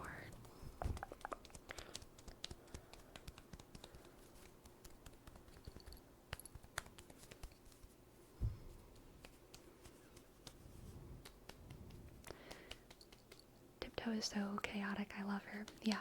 She's so cozy. She's like just so comfortable, and I love her channel. I tend to stick to only languages I understand, but there's a video of ASMR Finnish tongue twisters that I really like, even though I have no idea what's happening. Yeah, that's fair. That's fair. Tiptoe radiates a very friendly aura. Yeah, for sure. Sometimes I like watching ASMR that's meant to be for the deaf or labeled as soundless, because visual ASMR always breaks my immunity. Oh, interesting. Interesting.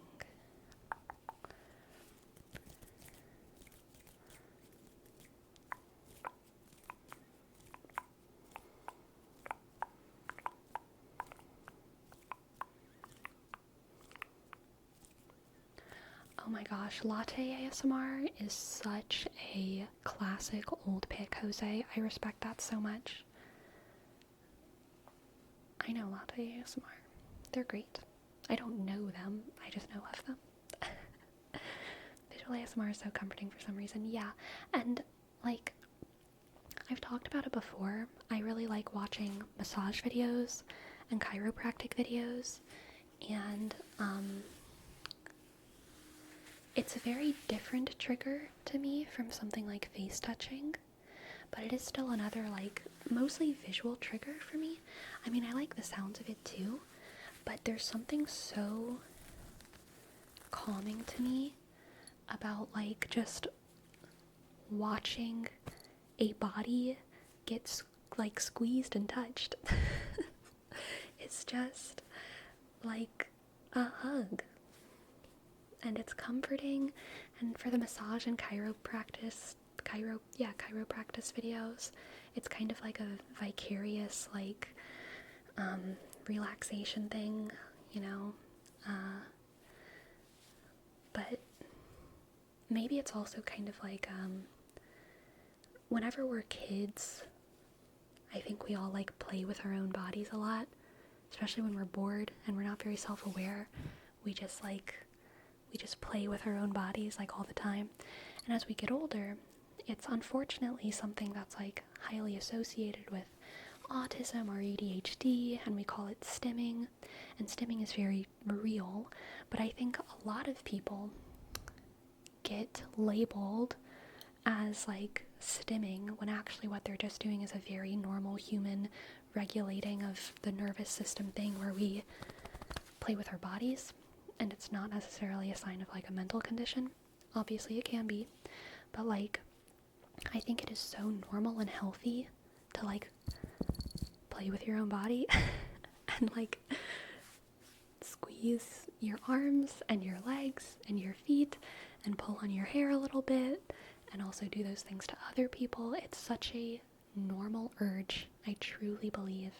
And I think we are socialized to view those things as a sign of a mental condition or childish or bad etiquette, bad manners. but it's just like not. It's just like not. I don't think. And so yeah, I find a lot of comfort and relaxation in watching other people kind of experience that as well. Yeah. I really like hand and arm massage videos. Yeah, Gisley, me too.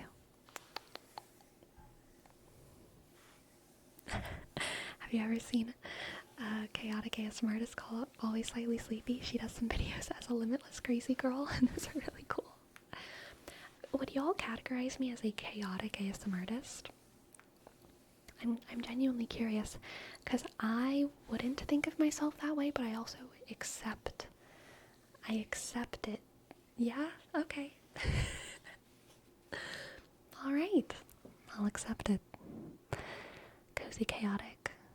Gotcha.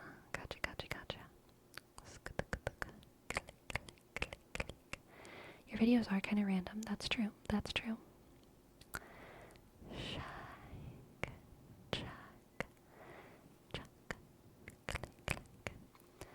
Chocolate.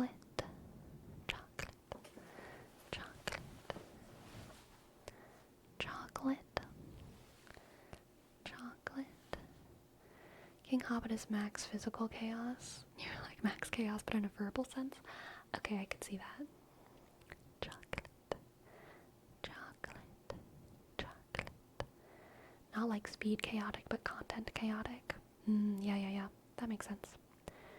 Chocolate. You got it, Pyro. Pyro.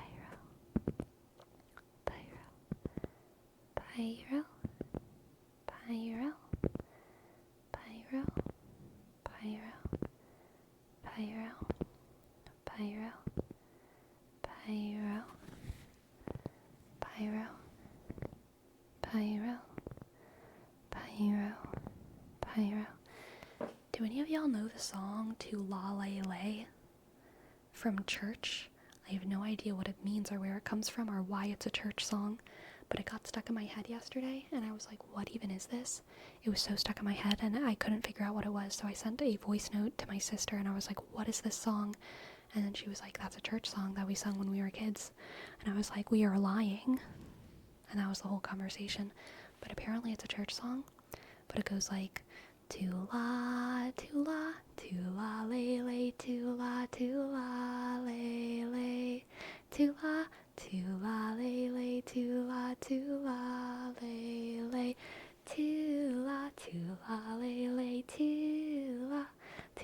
lay, lay, to la, lay, lay.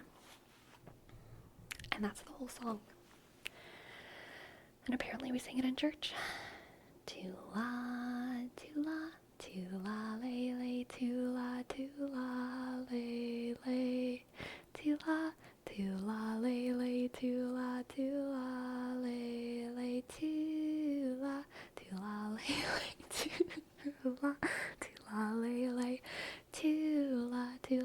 to la, lay, lay. Might be a children's song. It's definitely a children's song. Yes, those are the full lyrics. Pyro. Sounds like a vocal exercise. I agree, Ma Juju. Welcome to the chat. Pyro.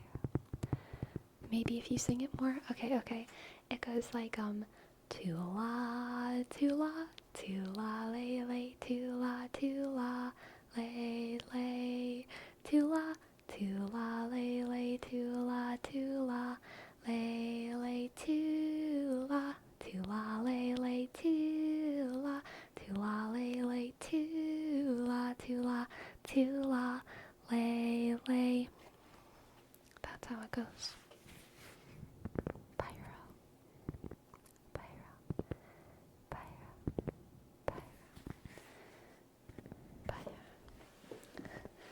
Pyro. Welcome to Duloc, such a perfect town. Here we have some rules, let us lay them down. Exactly.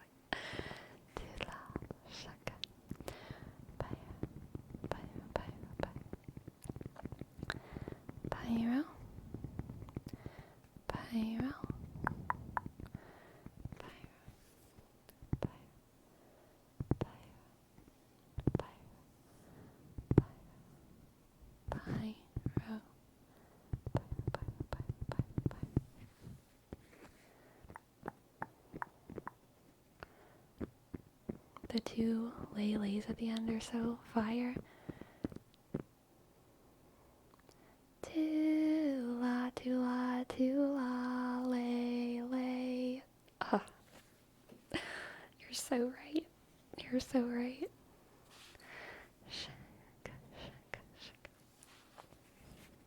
Did you do do, re, mi, fa, sol, la, ti, do? Definitely. Reminds me of Yes, Lord. Yes, Lord, yes, Lord, yes, yes, Lord. Yes, Lord, yes, Lord, yes, yes, Lord. Yes, Lord, yes, Lord, yes, yes, Lord. Amen. Amen. Amen. Amen. I'm pressed but not broke, persecuted, not abandoned. Struck down but not destroyed. I'm blessed beyond this curse, but your promise will endure, and your joy is gonna be my strength. Though the sorrow may last through the night, the joy comes in the morning. Yes, Lord, yes, Lord, yes, yes, Lord. Yes, Lord, yes, Lord, yes, yes, Lord. Yes, Lord, yes, Lord, yes, yes, Lord. Amen. Salty, salty, salty. Thank you so much. Thank you for your tip. Thank you, thank you, thank you. I appreciate it. I appreciate it. I appreciate it. Yes, it is break time, so let's take this record and scritchy, scratch, scratch, and cut the music. I hope that wasn't too loud and bad. Sorry if it was. Tarot reading after break. You've got it, Salty. You've got it. Alright, I'll be back soon, everyone. Be back soon.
Hello.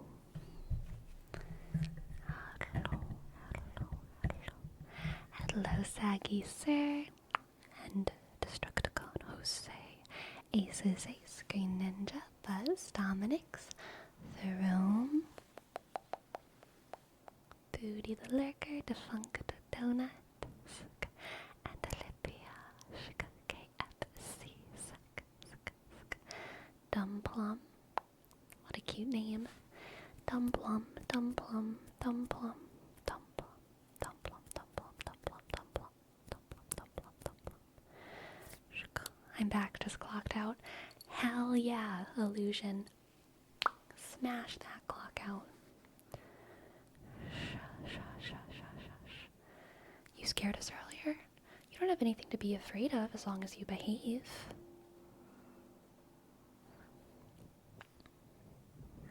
We don't want to hurt you, but we will if we have to.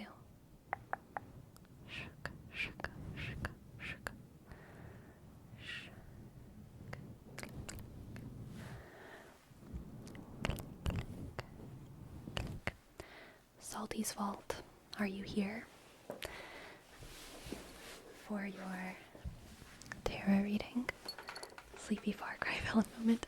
It was actually a direct quote from Pretties by, no, actually Uglies, Pretties, Special Extras by Scott Westerfield. That is what the specials say, which are kind of like the cops in the book. Azazel, thank you for your prime. Thank you. Ashk. C-A-shk. C-E-L_T-click-arsk. Azazel, did you know that your name, most people know as like the name of a demon or sometimes an alternate name of Satan? It's actually a word that's used fairly often in the Old Testament, and in one of the earliest translations, not an official translation, just like some translation by some guy in like some place, I don't know. He was trying to translate the Old Testament, and he thought that the phrase, that the word Azazel was like is Ozel or something. Is Ozel slightly different? Because it was in like ancient Hebrew or Arabic or something, and that literally means like the goat who escapes, and so it was translated as scapegoat, and that's where we get the word scapegoat, from a mistranslation of Azazel. The word scapegoat did not exist before that mistranslation of Azazel, where instead of it being translated as a name of someone, it was translated as the goat who escapes. The scapegoat. The scapegoat. Click. Click. I thought of Azrael from Arkham Knight. Interesting, interesting. Alright. Salty's Vault. Let's see what the cards have for you, okay? Let's do the cards have for Salty's Vault. What do the cards have for Salty's Vault? I believe in the heat of the cards. Keeping them as warm as I can. Okay, Salty. We have the Two of Pentacles, the Page of Swords. Cute so far. Two of Pentacles, Page of Swords, Justice, and the Ace of Pentacles. So interesting. Okay, so you are caught between two things, Salty's Vault. You are caught between two things.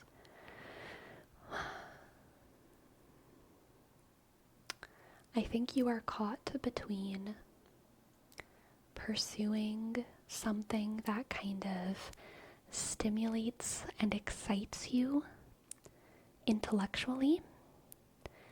And, oh gosh, I want to be specific. When I say caught between, I don't actually mean that you're making a decision. I mean you're doing both of them.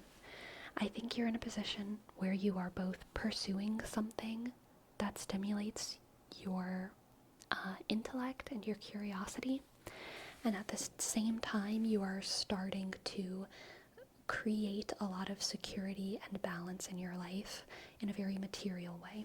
So the vibe is like you're pursuing a passion, and then also at the same time you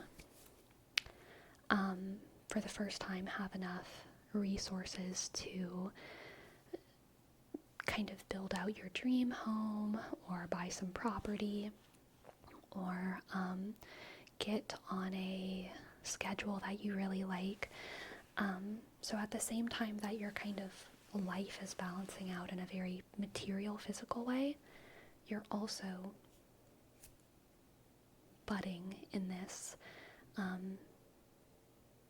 curious pursuit. And those two things could be opposed to one another, but they don't have to be.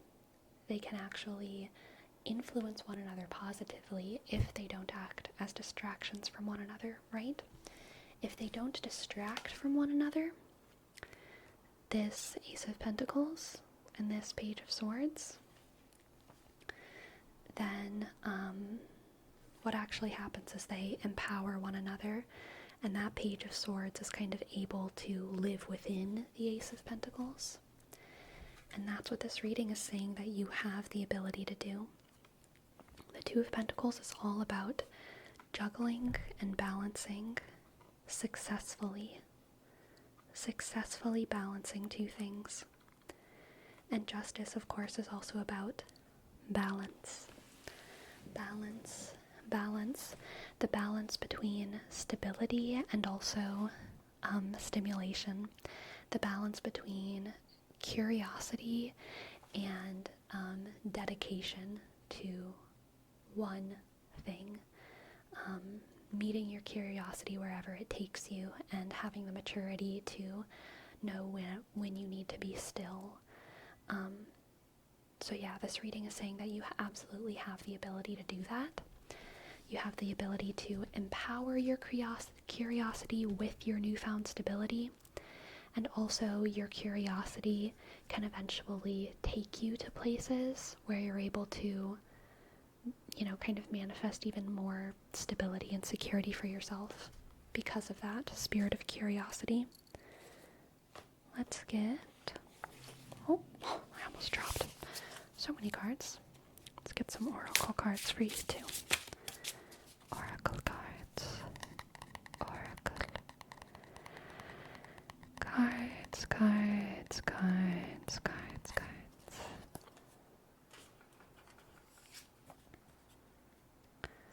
Ooh. The Vulture and Asphodel. Upheaval. So this is your challenge, right? Your challenge is making sure that these two kind of forces in your life empower one another and don't distract from one another. Because if you let them distract from one another, if the bunny drops one of these, they drop both of them, right? And that could cause a pretty great upheaval. So make sure that you recoup yourself, center yourself regularly, and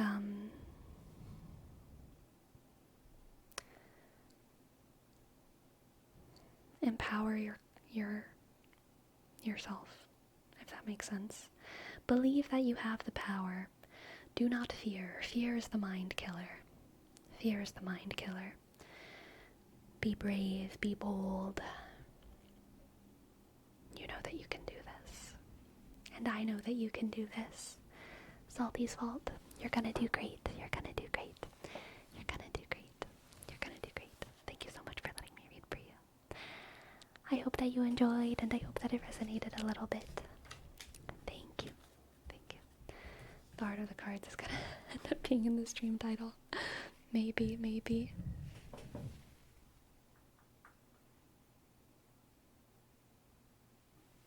It's gotten a bit dark. Sleepy quoting Dune. Oh, is that from Dune? I didn't know because I haven't read it or seen any of the movies, but now I know. Sorry, I'm a fake fan. It's like anytime I say that, believe in the me that believes in you, everyone's like, wow, she really watches the old anime. And no. Someone just told that to me when I was young because they were very hip and old. You know? Sleepy's such an anime poser. It's true. I actually don't even know what Japan is. Japan is like, province of China or something. Right? Right?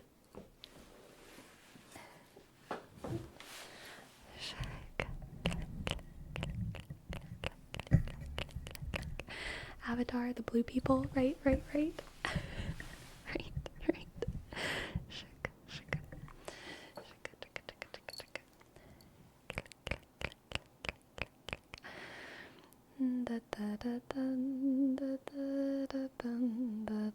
Hello, Eddiewood. Welcome to the chat. Can you go tippy tappy pop?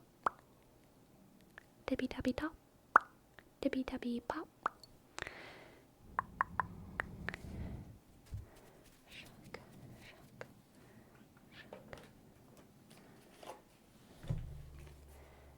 Tippy tappy pop?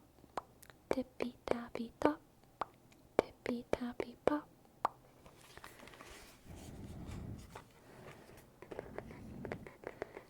Tippy tappy pop? Tippy tappy pop? Tippy tappy top? Tippy tappy pop? Tippy tappy pop? Tippy tappy pop? Tippy tappy? There's something in my eye. Oh god, it happened so fast. It happened so fast. Tippy tappy pop. Tippy tappy pop. Tippy tappy pop. Tippy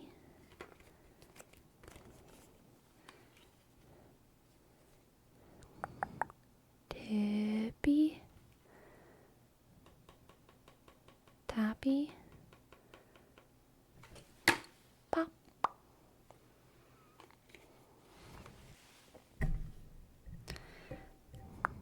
Tippy tappy pop. Pop. Pop. Pop.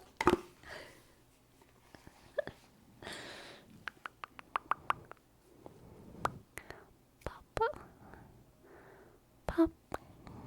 Pop. Pop. Shuck. Tippy. Tappy, tappy, tappy. Pop.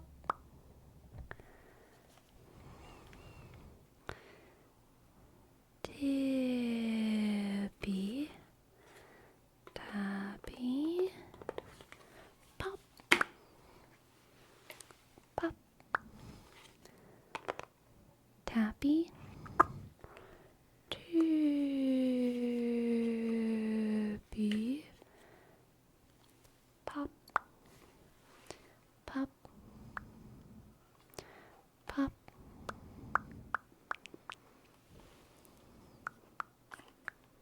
Tippy tappy.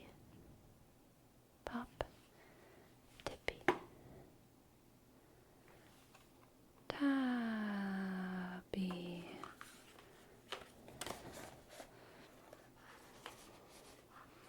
Cop. I was about to like mime a gun and then I was like, that's too far. So I saluted it instead, which makes no sense.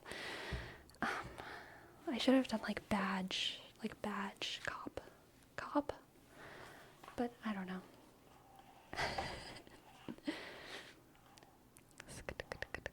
Cop pops too. Oh damn, Ferome, you so right.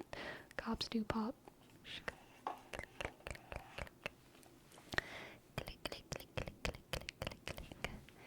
Tippy, tappy, pop. Ooh. Tippy. Tippy, tippy, tippy, tippy, tippy, tippy, tippy, tippy, tippy, tippy, tippy.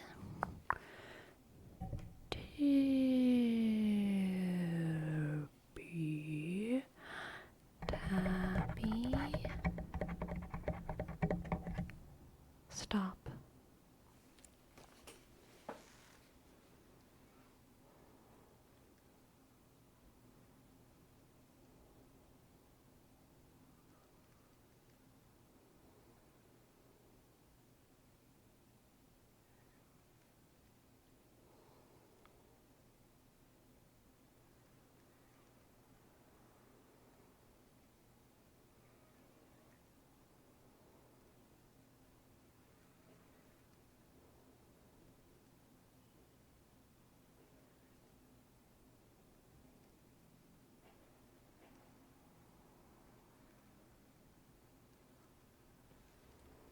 Pop.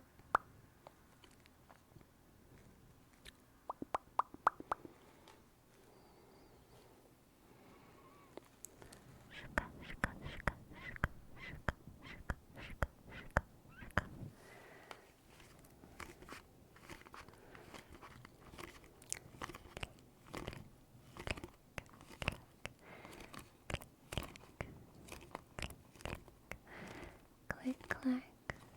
Click, clack. You just have to embrace the eye contact, okay? You're welcome, Ace.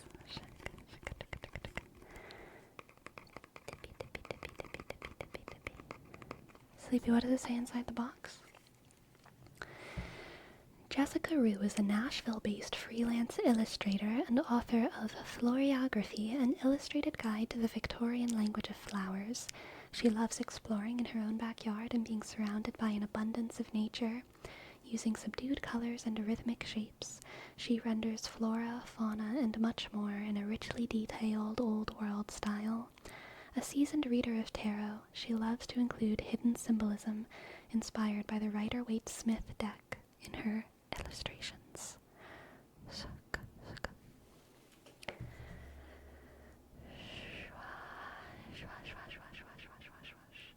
My body actually revolts under eye contact. Man.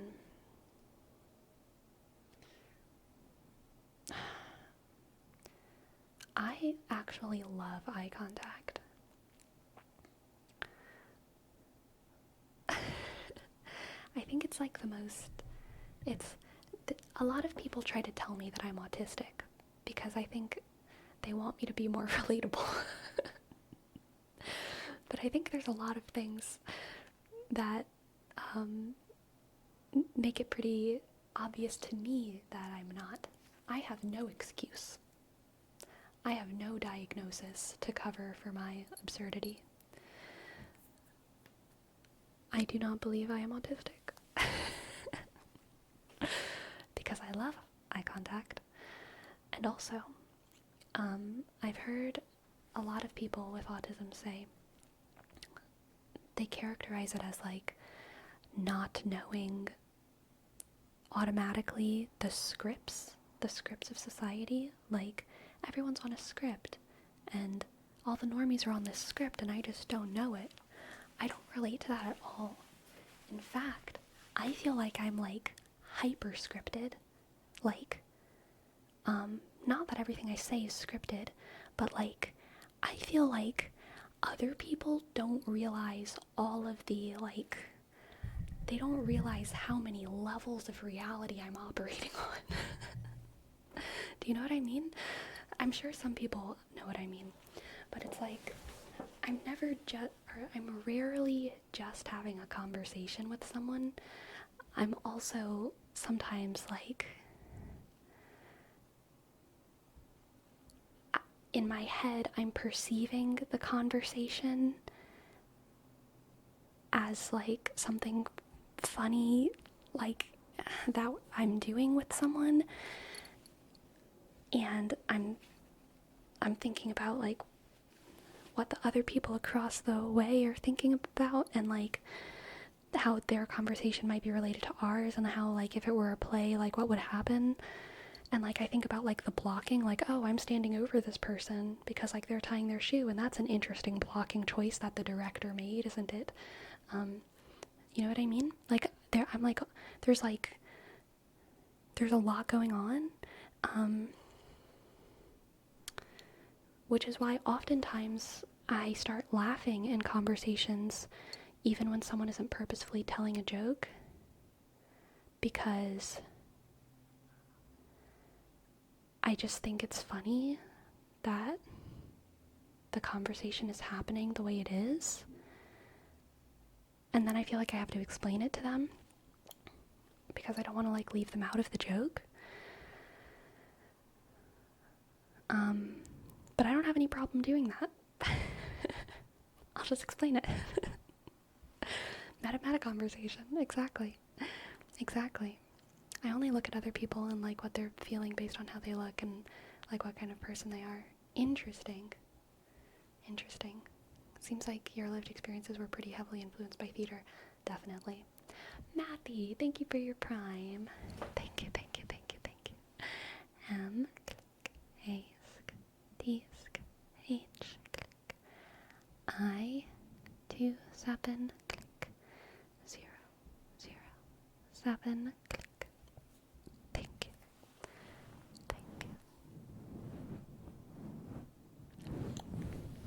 I hyperfixated on social cues and trying to understand them. I still often get it wrong. Interesting. I don't mind eye contact, but I feel like I look like this. Yeah.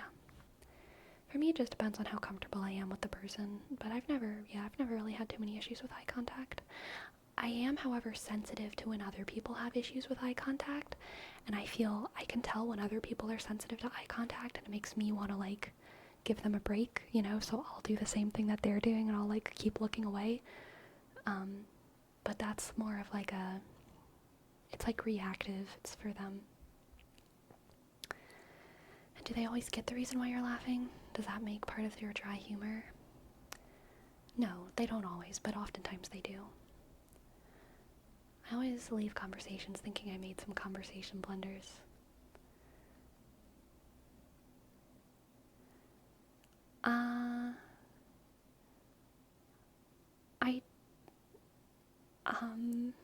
I don't. But not because I don't feel like I said anything wrong. I feel like I'm just like usually pretty okay with what happened.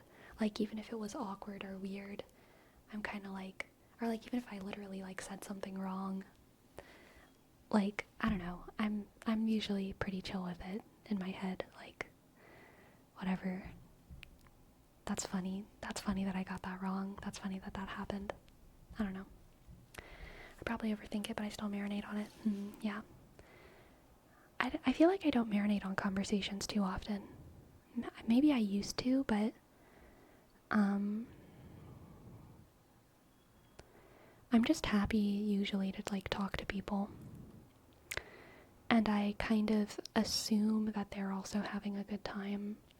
Unless it's obvious that they're not, that I'm like, then I'll try to like leave so that they can go have a good time somewhere else. I straight up forget to do things like look at people and reply when they speak to me. Yeah.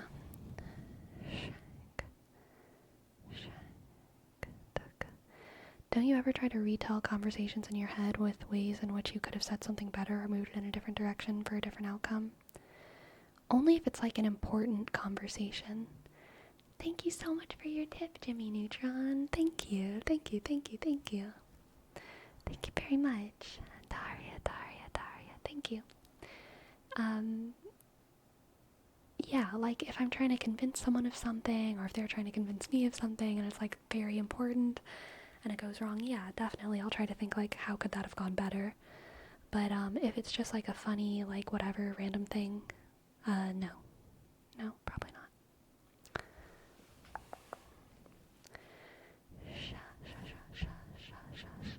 Hello, anime birder. Hello.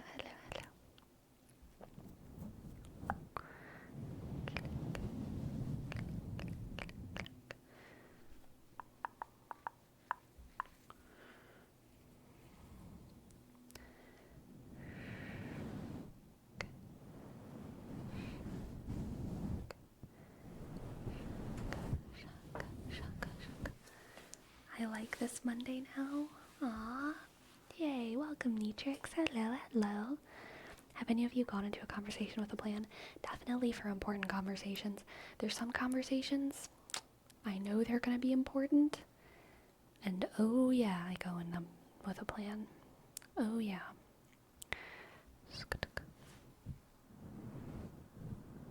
Also, I have a couple friends in my life who I like really want to verbally process like big ideas with.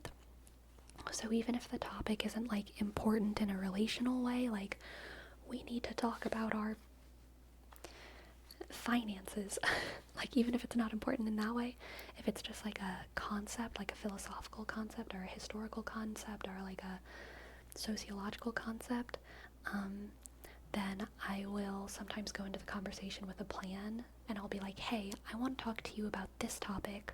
Let's talk about this the next time we hang out. And then whenever we hang out, I will have kind of a list of leading questions, or I'll kind of have like my thoughts half prepared because I really want to get their perspective on it and hear what they think. But I want to make sure that I'm not just like yammering for 30 minutes. I just yammer for 30 minutes for y'all, okay? For people in my real life, I try to cut it down to like, 6 minutes tops of no breaks in talking. After that, I feel like it's kind of rude in a conversation. And Sinjope, thank you for your tips, Sinjope. Hello. I'd love to give you a reading. And WXLLCC, hello. Thank you for your sub. Thank you for your prime. Thank you. Thank you. W shook X click. Double L shook Z. Thank you. Sleepy, if it's okay to ask, I was wondering your opinion on streamers becoming more social. Friends, for example, even though there are different levels of friendship, but I've made friends with some people who stream and get fairly close, but I've never understood when some people go so far as to say you should never get close to anyone over stream chat. I mean, I think chatters becoming friends with each other is like totally fine and totally chill. Streamers becoming friends with chatters, I think it depends on the size of the streamer. And it depends on the boundaries that different streamers set. Different streamers have different boundaries, you know?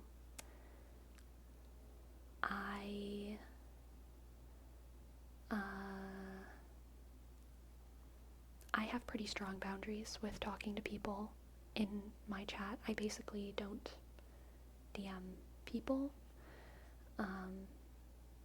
who are from my chat. There's a couple occasions when I have for like very specific things, and I also DM my mods fairly regularly. But like, yeah, I personally do not engage with chat on like, and the reason for that is that I don't like there being, I like minimizing any kind of private interaction. In theory, I wouldn't feel bad about like shit posting in the Discord, sharing links in the Discord, chatting with everyone in Discord. The only reason I do that is because a lot of times I just don't have time to do it. I have very few like boundaries when it comes to my public interactions. I give a lot of people fairly like individual attention in chat. You know, I say your names, I like kind of remember some facts about your life and all of these things. I just don't like there being private interactions between me and people in my community, because at that point, I feel like I'm basically giving individuals leverage over me, and also making individuals feel like maybe they're more important than other people in the community, and that makes me feel very, very uncomfortable. The idea that any person in chat would feel like they know me more than someone else in chat, like, makes me sad. Like playing favorites. Yeah, exactly. So I like to keep all of my interactions public, with a couple exceptions. Yeah. But other streamers don't have that kind of boundary, and everyone is making different content. At the end of the day, this is kind of a platform for people to do whatever they want. So I think that it's totally reasonable for other people to do things in different ways. And Few, thank you as well. Thank you so much for your tip. Alright. We will do a reading first for Sinchobe, and then for Few. Also, I forgot to show y'all. I got a gift from an anonymous person sent me this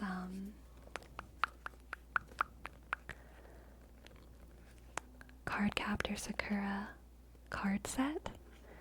The Clow are the magical cards in Cardcaptor Sakura, and so we'll use some of these for the reading, okay? We'll use them as like our oracle deck. Yes, this will be our inaugurational reading. This box is gorgeous, by the way. Look at this box. It's so pretty. So pretty, so pretty. And yeah, the cards are big. They're not really shuffleable, so I'll probably just kind of cut the deck. Alright, Sinchobe.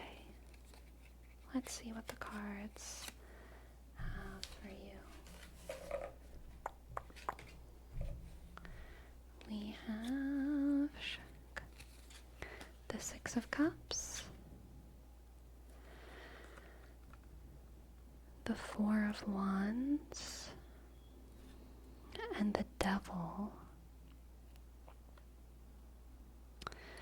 Oh, interesting.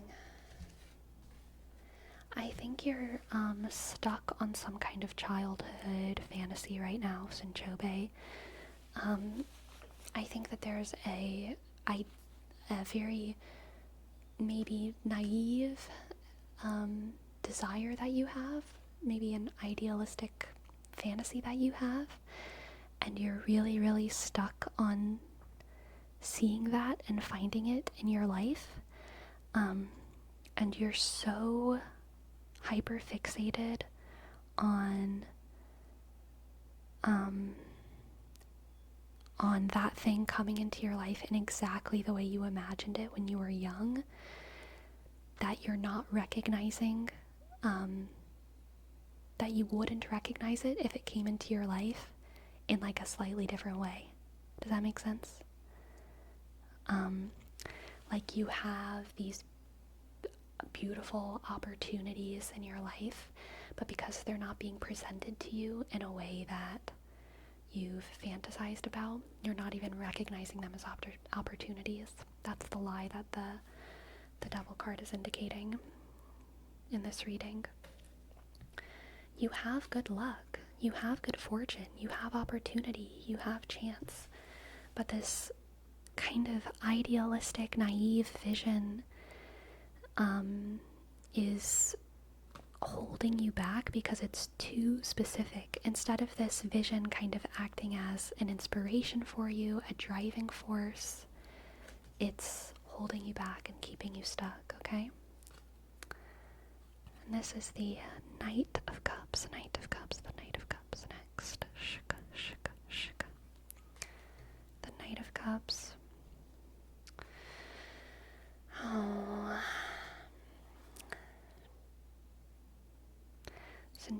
say,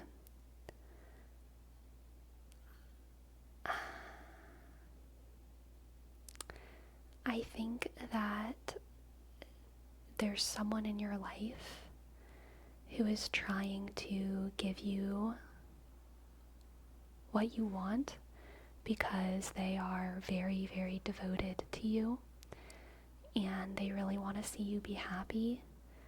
And I think that you don't see them. Maybe. I think that you're not seeing them, okay? Now, let's pull a cloud card for you, okay? Let's pull a cloud card.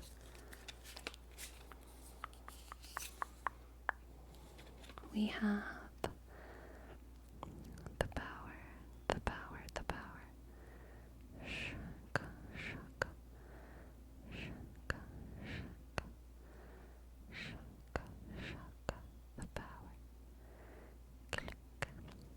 You have the power to change your perspective, Senchobe. You have the power to change your perspective. That's all it is.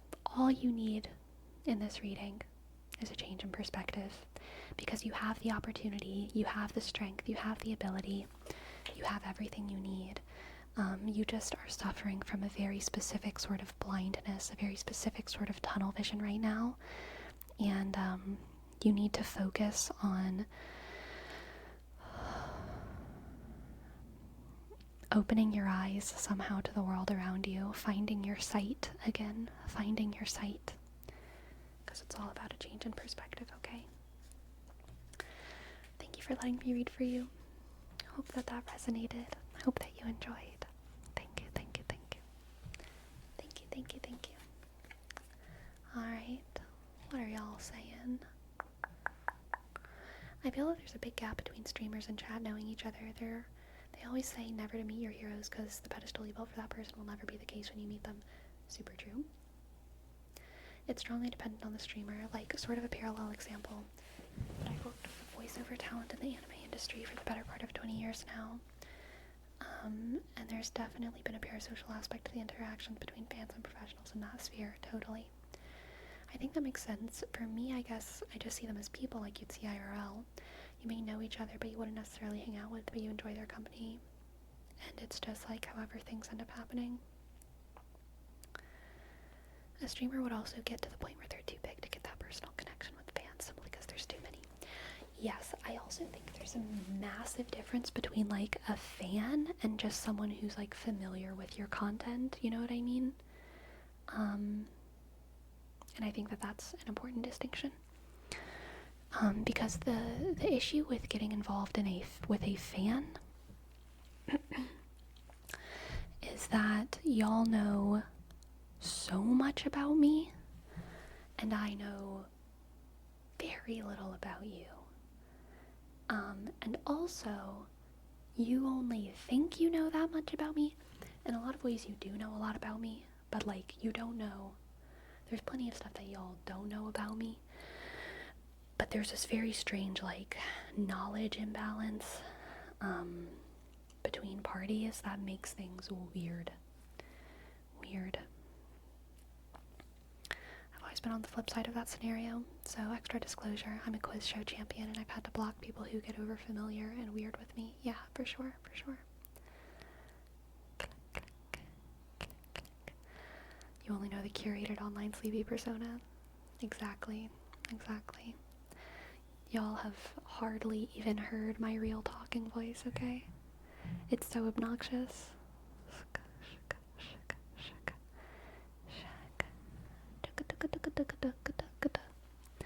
What's your favorite color shade and your persona's favorite?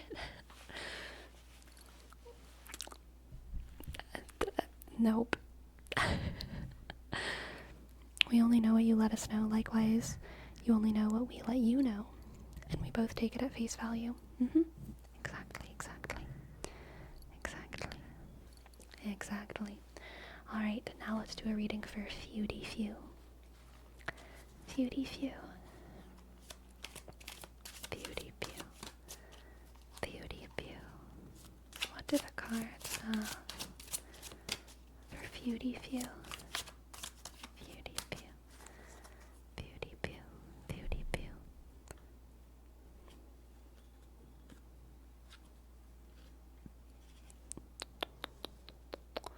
We have the Six of Cups coming out again. The King of Wands. The King of Wands. The King of Wands. And the Devil. Interesting. Interesting. Interesting. Interesting. Alright. Six of Cups. Ooh, Six of Cups. King of Wands and the Devil.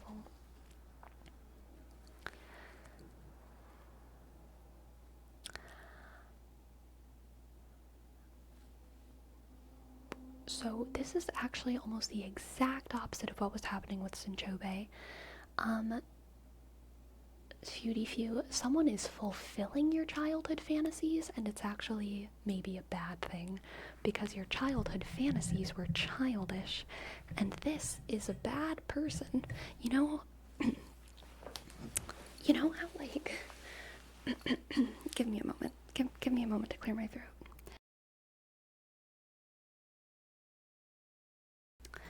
You know how, like, Darien in Sailor Moon was, like, 25 when he started dating, like, 13-year-old Sailor Moon? And how that was, like, probably bad? But, like, when you're a little kid and you're watching Sailor Moon, you're like, oh my god, Darien, so romantic.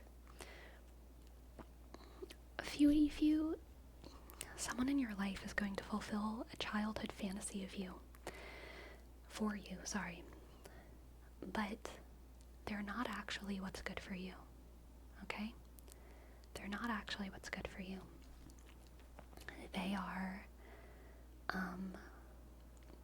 aesthetically maybe very beautiful, and they're probably they probably inflame your passions, alright? But there's darkness and danger within them. They are not a healthy person in the long run. They are not a healthy person. I still need to clear my throat again, I'm so sorry.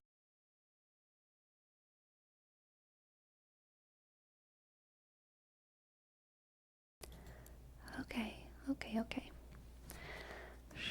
Let's get another card. Whoa. Dropping all my cards. We have the Five of Cups.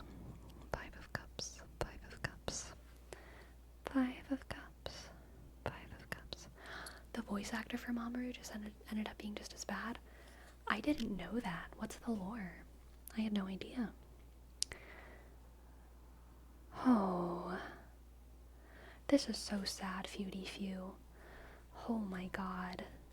I'm so sorry, Few. I feel like you are getting involved with someone who is a vampire. And,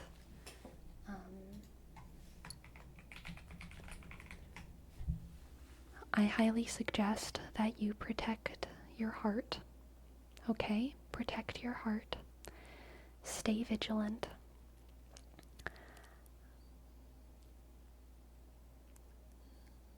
Because they're going to be very charming, whoever they are. The King of Wands is one of the most charming hotties of the tarot deck, alright? And oftentimes the King of Wands is, like, legitimately very good and very cool, but paired with the Devil and the Five of Cups, not a person who you want to invest yourself in emotionally, okay? Don't invest yourself emotionally in that person.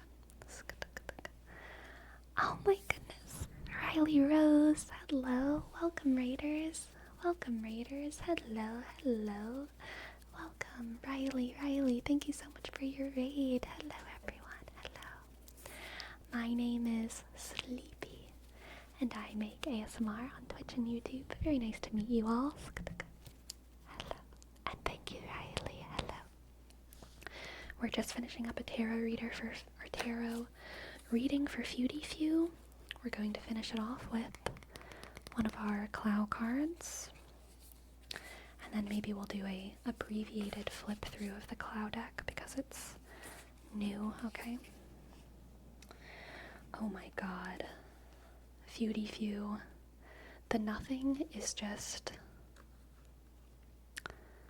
almost another iteration of this Five of Cups.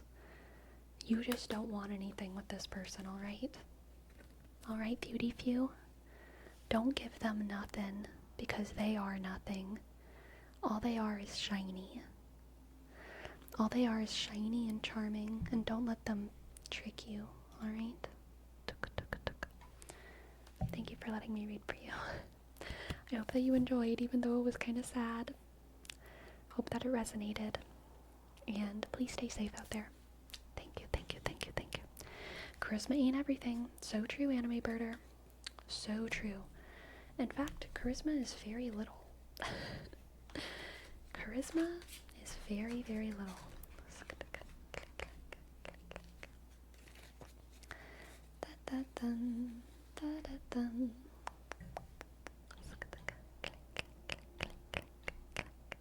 And also, Night Boy, thank you for your sub. Thank you, thank you, thank you. N, click, I, G, H, D, click, B, W, click, O, Y, Thank you, Night Boy. Thank you, Night Boy. Thank you, thank you.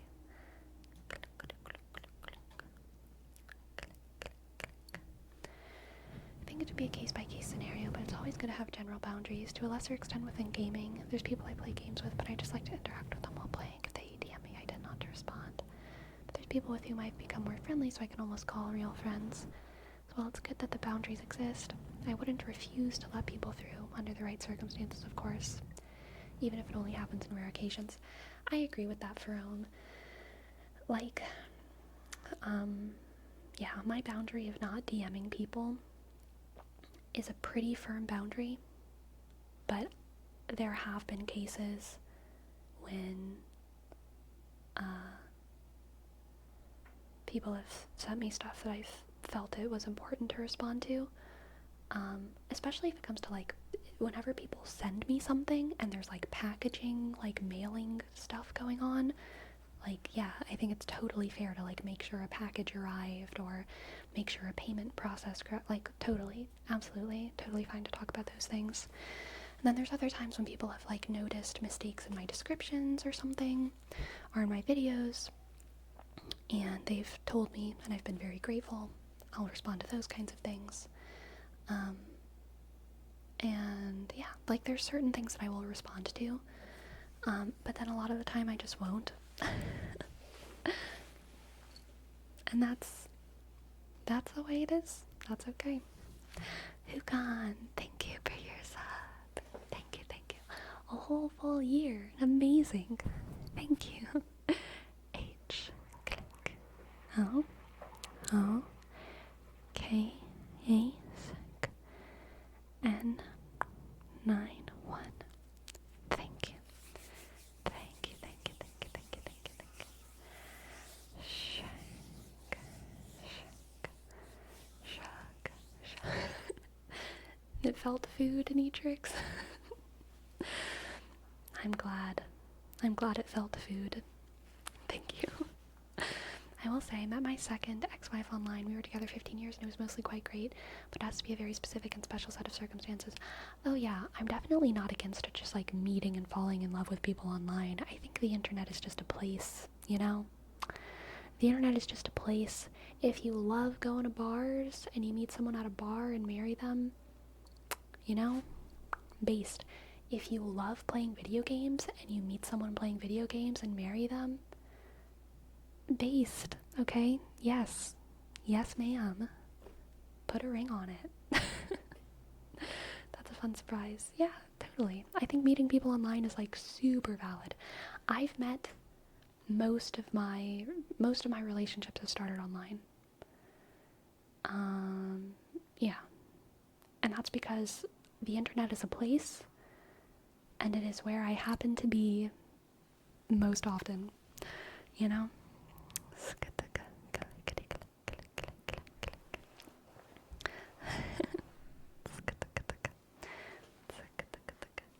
It's just another place to meet people at the end of the day. Exactly.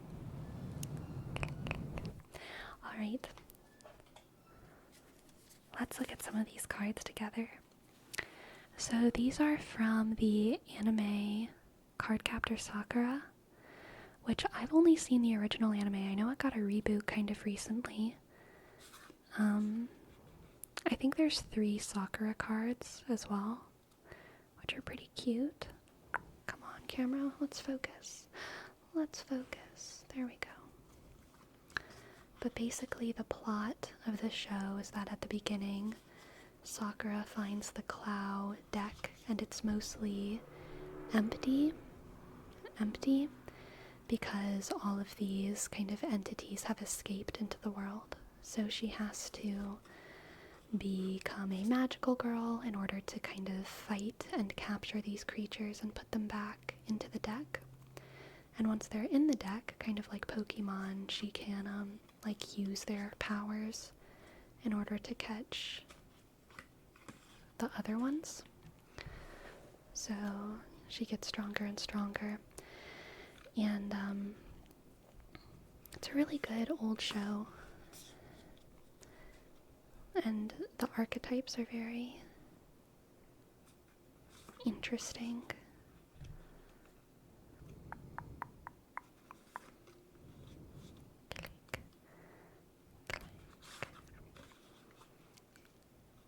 The sleep, the lock, the maze. I have a thing for mazes. I like mazes. I love a good maze motif. Another Sakura. The light.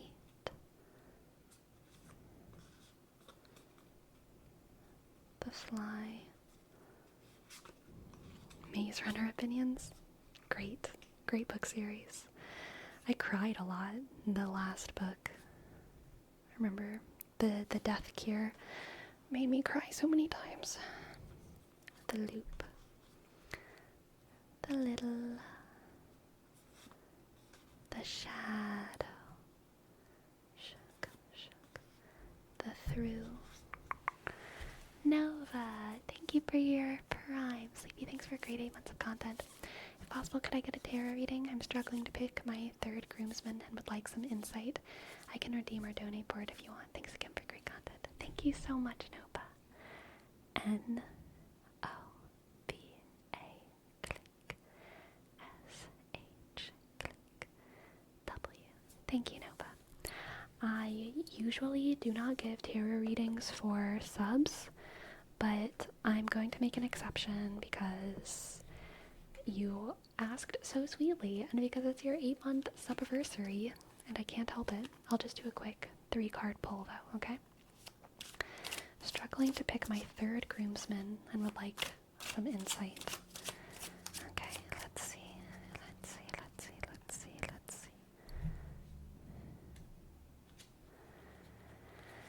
The Fool, the 9 of Swords,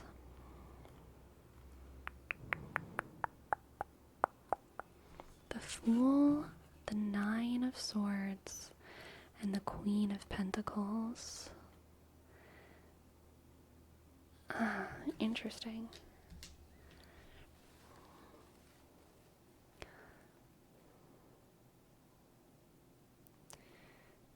I'm trying to think of this as a character description of someone who could be your 3rd groomsman. And it's pretty chaotic. Pretty chaotic as a description of a human being. I would say this person is very, very well-meaning, but oftentimes messes things up a little bit in a funny way. And feels very guilty about it because they are so well-meaning all the time. Also, I think that they have a great caretaker instinct. With that Queen of Pentacles, they're probably someone who likes, taking care of other people, preparing all of the suitcases and tools and whatever for the road trip, making food for people, packing snacks, making sure that everyone is warm and fed, and making sure that in the zombie apocalypse everyone's knives are sharpened, blah blah blah blah blah. On everyone on their team, of course. But yeah, with the Fool and the Nine of Swords, I feel like they're also kind of like very well-meaning but often fucking up in a very endearing way, and that's their character profile.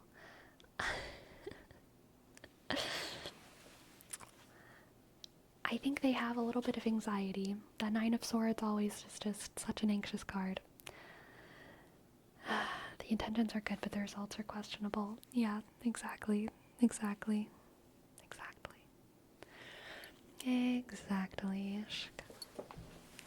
Alright, thank you for letting me read for you.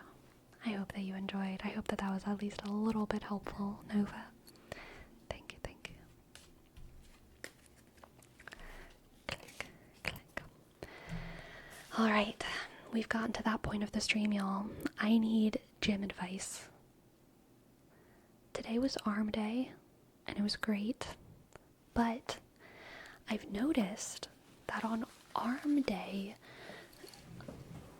more than anything that I'm supposed to be working in my body, I was also doing like back and core stuff today. My forearms get so sore, and like my grip and my forearms get so sore. Neatrix, thank you. Feeling food on a Monday. Yum, yum, yum. Thank you so much, Neatrix. I appreciate it. Thank you. Thank you. That sounds right.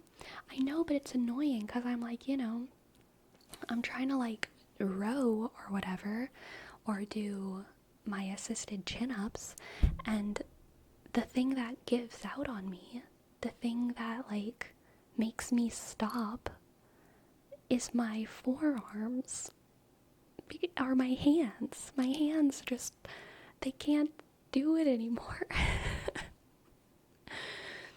You can buy grips to do the holding for you, but I don't recommend it until you are at powerlifting levels. Yeah, I'm probably never gonna get there. Are the weights too heavy? It might be, very well might be technique, Jeff. Become a drummer. It'll catch up eventually. Happens with chest workouts too. Yeah. Forearms, if it's muscle pain, means your forearms aren't strong enough, unfortunately, even if your arms are ready. So frustrating.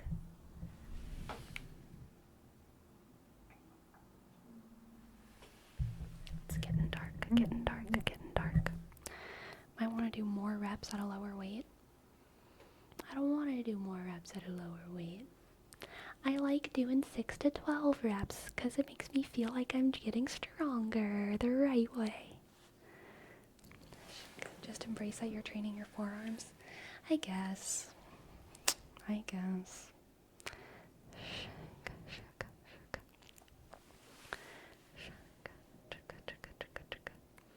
Have you been skipping forearm day? I've been skipping forearm day for my entire life, Splaz.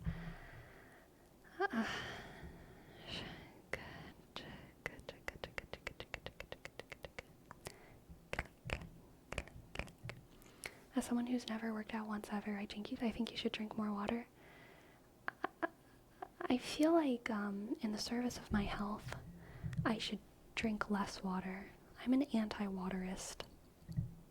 Sorry. Anti-water club. Fainting is all the rage. Try crushing a can of Coke every day so you can see the improvement.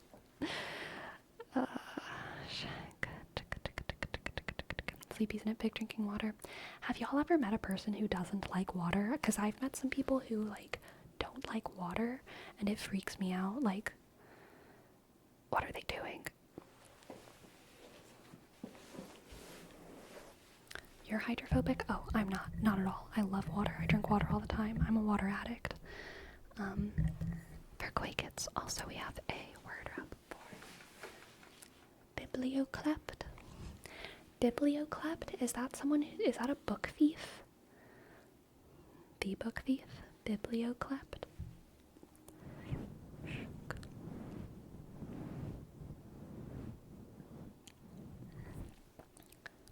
Biblioclept. Biblioclept. Biblioclept.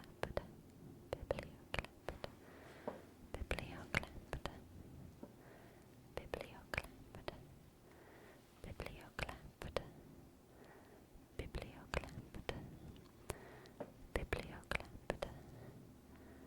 Biblioclept. Biblioclept. Biblioclept. Is Catherine de Medici badass? Oh my god, Neatrix, you're gonna make me excited.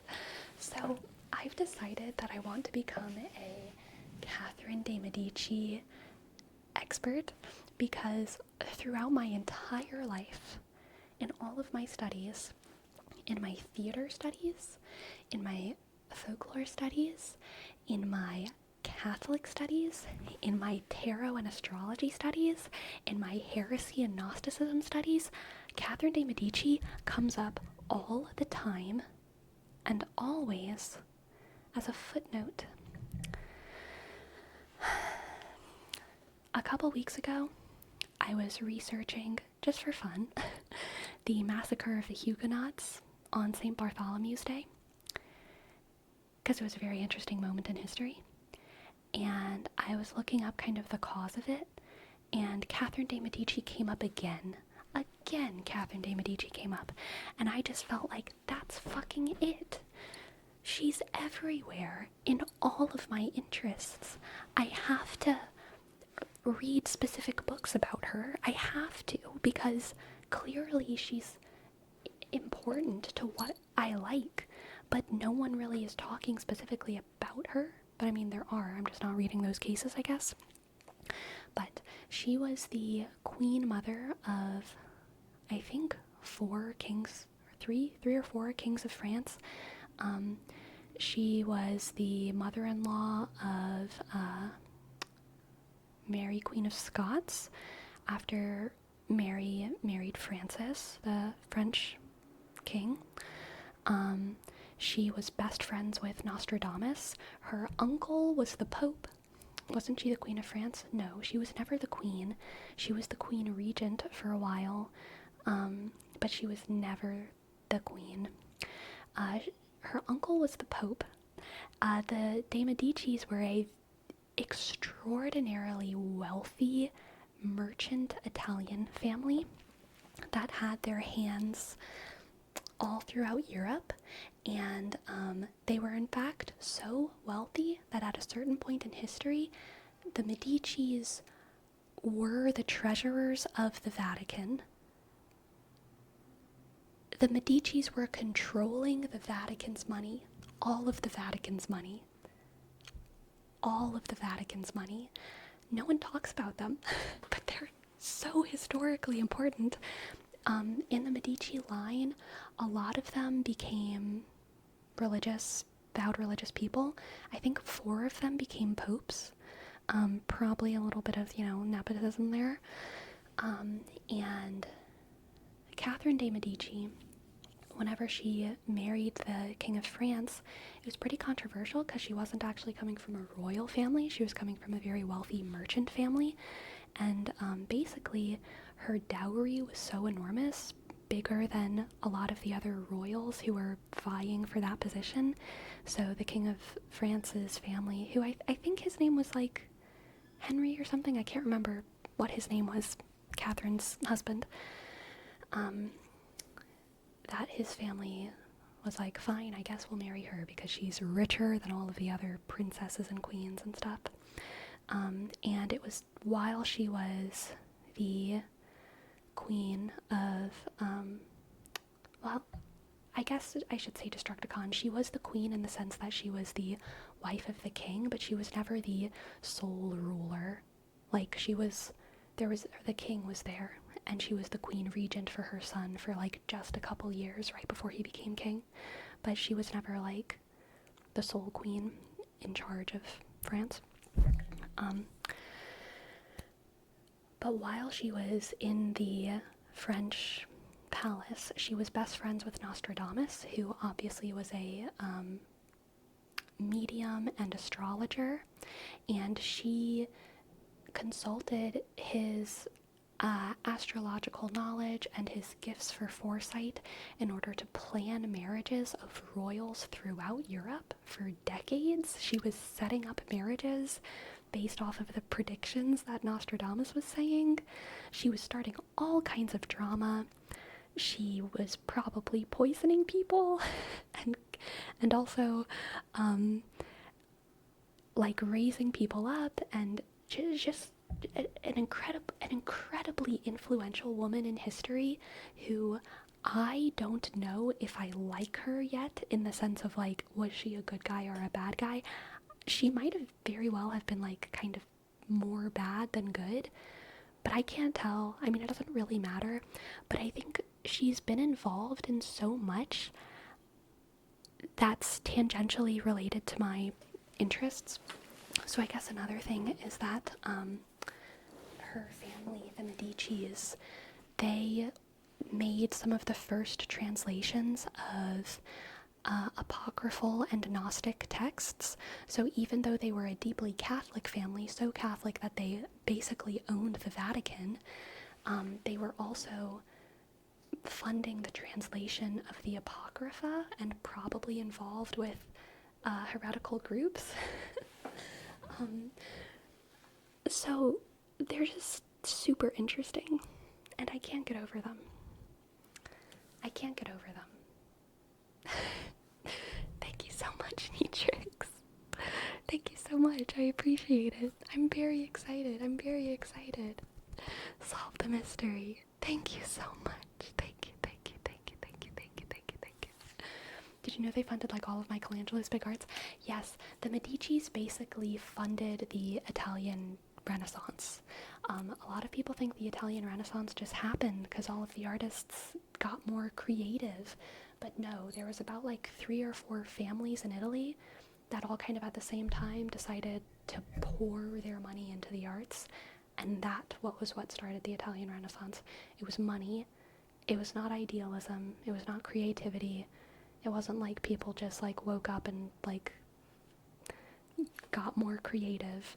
It was the Medicis and a couple other families who just started funding artists out the wazoo. Did the marriages turn out well? At least some of them did, KFC Serbia. Some ended up causing the massacre of the Huguenots on St. Bartholomew's Day, and we would say that those did not turn out well because they in fact resulted in the deaths of many, many Protestants. The violent deaths of many Protestants, which is kind of sad. Isn't Medici, like, doctor in Italian? Does that have anything to do with her family name and history? I don't know. Like, I feel like that's a net positive at the end of the day, though. Maybe, yeah. Artists were basically like, and today's sponsors are the Medicis. Yeah, totally. Kind of digging the ASMR history lesson. Aw, thank you. Thank you, Stepberry Waffles. I'm glad you enjoy.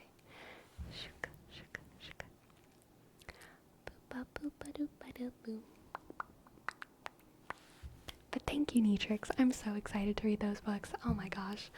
I can feel myself getting back into more of a nonfiction era of reading.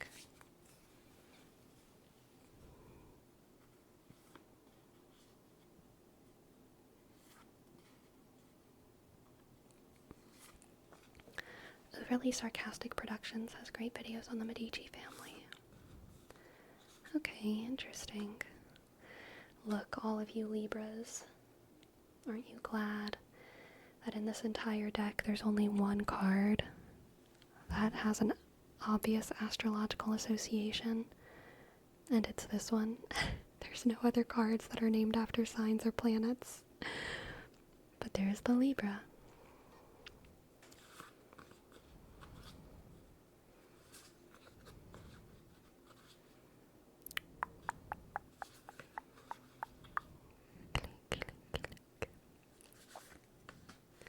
So that family was quite influential in Europe's history, definitely. I haven't been able to get into books outside of light novels in a while now. I think I just haven't found something that interests me like Percy Jackson, Aragon, Lord of the Rings, etc. in the past. Yeah. Crying as an Aquarius. That's fairies. That's fairies. History lesson. Medici comes from Medicio di Patrone, which is the first Medici in the genealogical tree. It was called like that because people thought he had some miraculous healing skills, which was totally fake, but still. Interesting. Thank you, Pingu. Thank you. And hello, Chris FM. Howdy.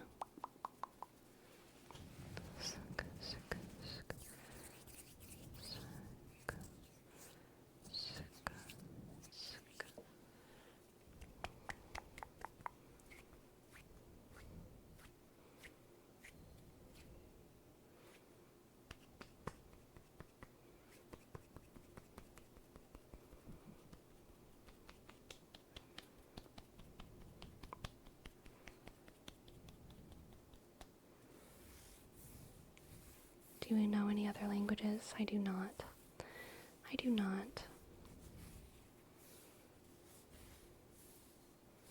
Frog? Ribbit? Burbit. Tell them about the sharks.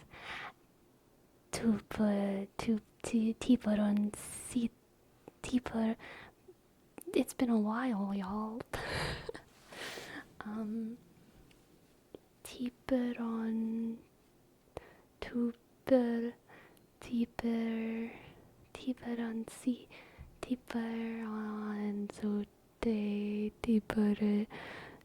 Tuba,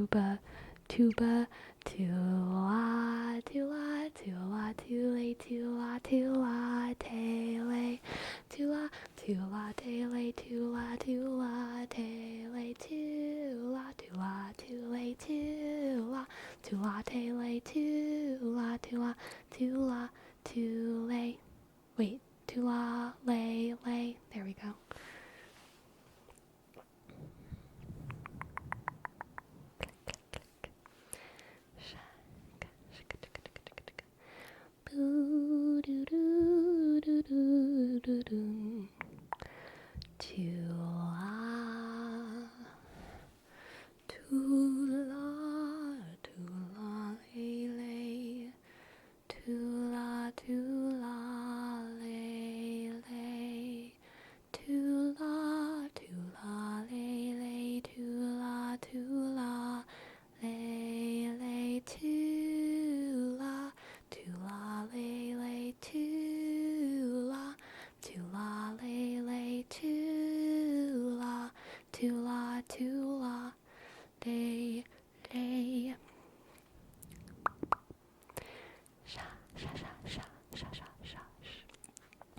Yes, Lord, yes, Lord, yes, Lord. Yes, Lord, yes, Lord, yes, Lord. I remember one of the most annoying songs was Jesus Messiah. Jesus Messiah wasn't actually a bad song, it was just that it was overdone at Mass once it started being played. Jesus Messiah didn't come onto the scene until I was in high school, I think. 8th or 9th grade of high school. So it's not one of the older Catholic songs. I think it might be a Hillsong song, right? But it was sung so growing up I went to Mass usually twice a week, and I feel like at least once a week one of the Masses that I went to had that song, and oh my god, it just got so old. I just wanted any other song because it's very repetitive, and it's Jesus Messiah, name above all names, blessed Redeemer, Emmanuel, the ransom for sinners, the ransom from heaven, Jesus Messiah, Lord of all. And then it just repeats. It's a little bit repetitive. I personally like All Are Welcome. I like Gather Us In. A lot of the older Catholic songs have they're in like unique keys. They're very weird. Gather us in, the lost and forsaken. Gather us in, the blind and the lame. Call to us now, and we shall awaken. We shall arise at the sound of our name.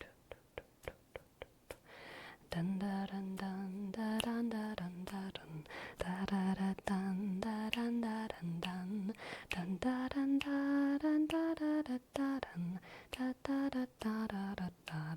dun. Bye, Agan. Thanks for stopping by. Thank you. Thank you. Aw, thank you, Mappy. I'm glad you enjoy. Hello, Hyun. Welcome in. Alright. Let's do a reading for Perot. Hymns in 6/8 always do go so hard. You're so right, Adam Tompkins. Let's see. What do the cards have for Perot?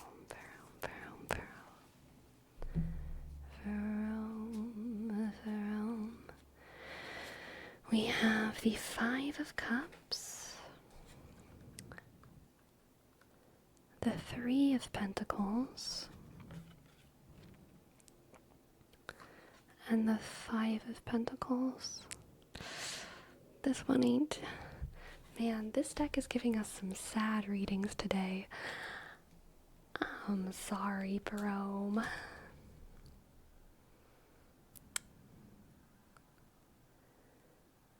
So basically I see wasted effort here. Wasted effort. That 3 of Cups is you working hard and being pretty excited about it.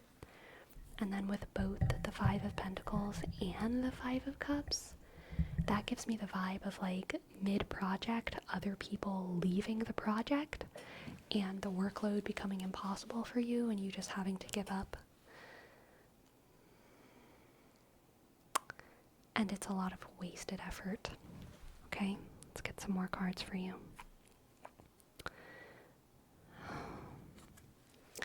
Interesting twist here. We have the 7 of Wands. So, this is a pure victory card for Rome. So this makes me think that this effort may be wasted, but it's going to push you to do something different that's actually going to be not a wasted effort and maybe even better than whatever the original idea was, if that makes sense. Like, you're going to give up on a project, but then you're going to kind of be pushed to do something different, which will result in a better outcome in the end. So that's good. That's a beautiful, beautiful, beautiful silver lining. But I definitely feel like the way there will be sad. Sad. But the 7 of Wands is so victorious. The 7 of Wands always, in this kind of reading, it gives me that feeling of like, you know, the guy on some dude podcast being like, you know, my life was really hard, but I can't say I regret any of it because it all made me stronger and led to where I am today. That's the 7 of Wands vibe.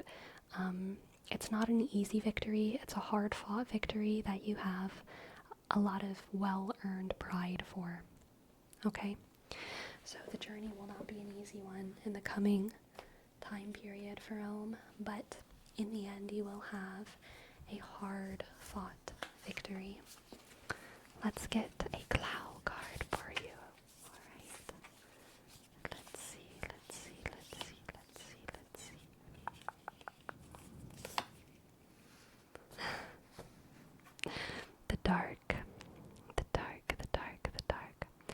So I'm interpreting the dark realm as what you can't predict. What you can't predict, what you are blind to, what you cannot see, what you cannot yet understand, and how you must still embrace it. Embrace that which you do not understand. Don't be afraid to partake in that which you do not understand. Delve into the unknown, because that is where your victory is. That is where your victory is, okay? Your victory lies in the abyss. There's nothing I hate more than being forced into giving up. Just hearing about it kind of makes me sad, you know? This time I hope the tarot was wrong. I choose to believe the disclaimer. As you are very entitled to. Very good. Thank you for letting me read for you, Pharaoh. I hope that you enjoyed. I hope that it didn't resonate at all. Thank you for your tip. And thank you for letting me read for you.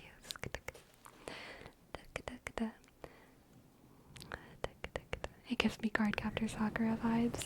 Hell yeah, Salty's Vault. Hell yeah.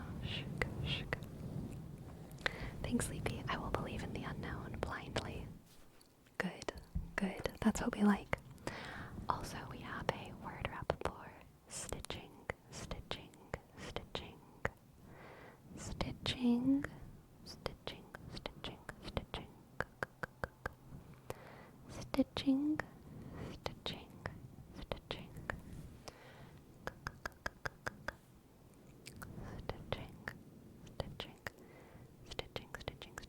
stitching, stitch, stitch, stitch, stitch, stitching, stitching, stitching, stitching, stitching. Absolutely, Hyun. Hit me with it. Hit me with my Japanese Korean challenge. I'm ready. Stitching.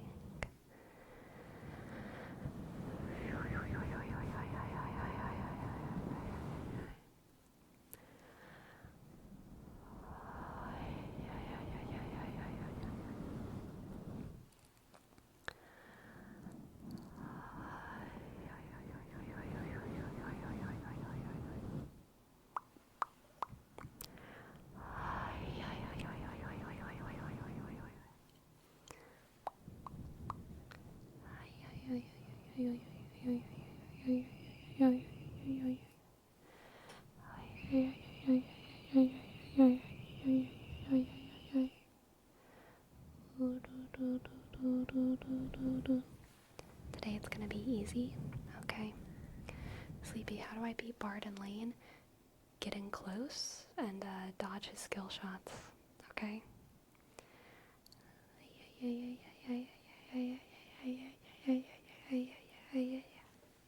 Like that, Ace.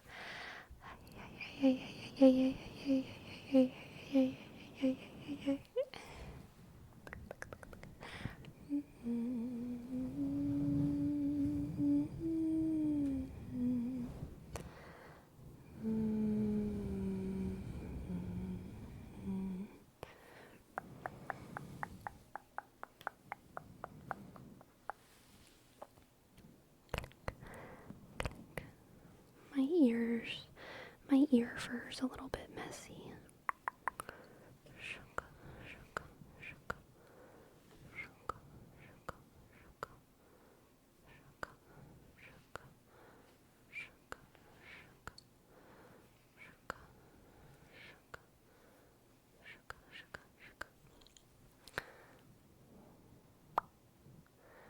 Blop, blop, blop, blop, blop, blop, blop. Blop, blop, blop, blop, blop, blop. Biblioclip, stitching, stitching, stitching. Stitching update, I got hit by the skill shots. Ugh. Well, it's probably because you're chatting in chat. Question about the Fool. It's my favorite card. Blissful, joyful, innocent, simplicity. I often see it explained with an undertone of negativity, like it's too naive, but to me it just seems like the ultimate goal, not necessarily the world. Interesting. So, let me look at my Fool cards, because I can explain to you why it has that negative slant. I don't even remember what the Fool looks like in this deck. If you look at the Rider-Waite Tarot, which is what all of my decks are in the Rider-Waite system. So if you look at the Rider-Waite Tarot deck for the Fool, you will see a little dude holding a flower on the edge of a cliff. And so basically what the Fool represents is short-sighted joy. You're dancing and you don't realize that you're just 1 inch from falling off the edge of the cliff. Sorry, the cliff, not the clip. So that's why it has that negative slant of like naivety, short-sightedness,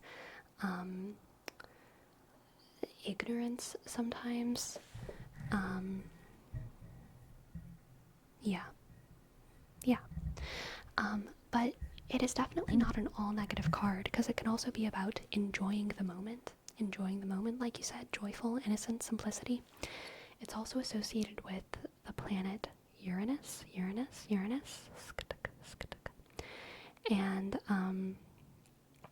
Uranus is the planet of the future, associated with speed and light and technology, and having access to technologies and using technologies that we don't even fully understand yet. So that's kind of the Uranus tie-in, is that we can enjoy and embrace and celebrate topics and technologies and things without even fully understanding them or the implications of them. It's only problem if something bad's at the bottom of the cliff. What if there's a ball pit down there? Also very true. Sleepy, do you have a favorite name to be called? Sleepy, Sleepy, Tessa, etc. Sleepy, probably. Sleepy. I mean, Sleepy is great too. Sleepy or Sleepy. I like them both. Yeah.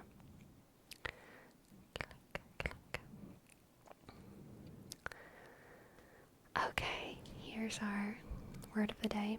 The phrase of the day is, you are very perfect. Sweet.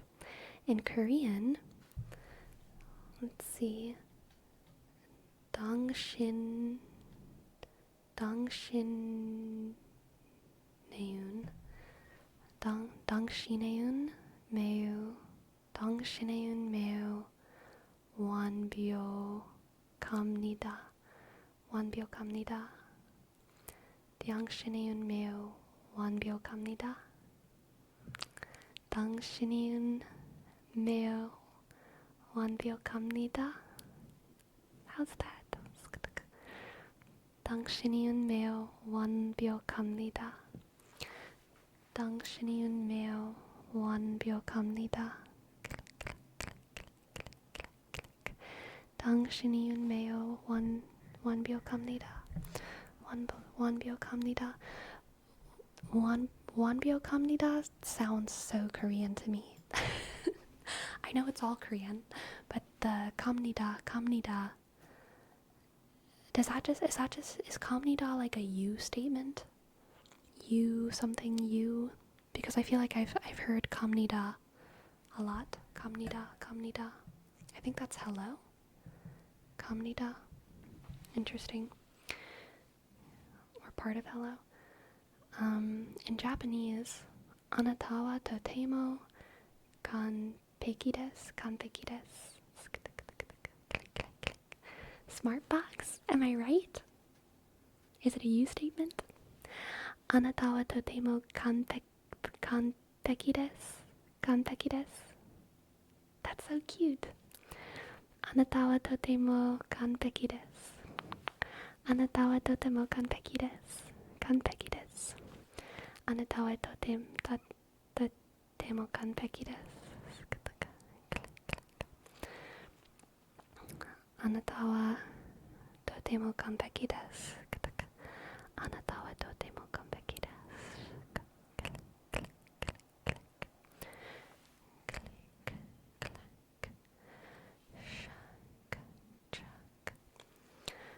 Anatawa totemo kanpeki desu. Kanpeki desu. Peggy desu.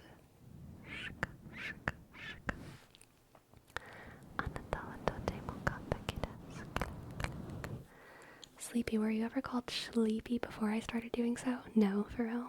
You started it. I'm pretty sure you started it. Click, click. Click, click. Click, click. Click, click, click.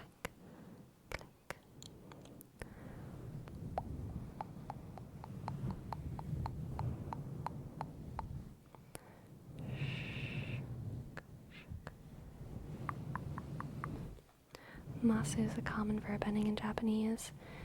Yomimasu, I read, am reading. Desu is an irregular verb for to be. Desu. Interesting.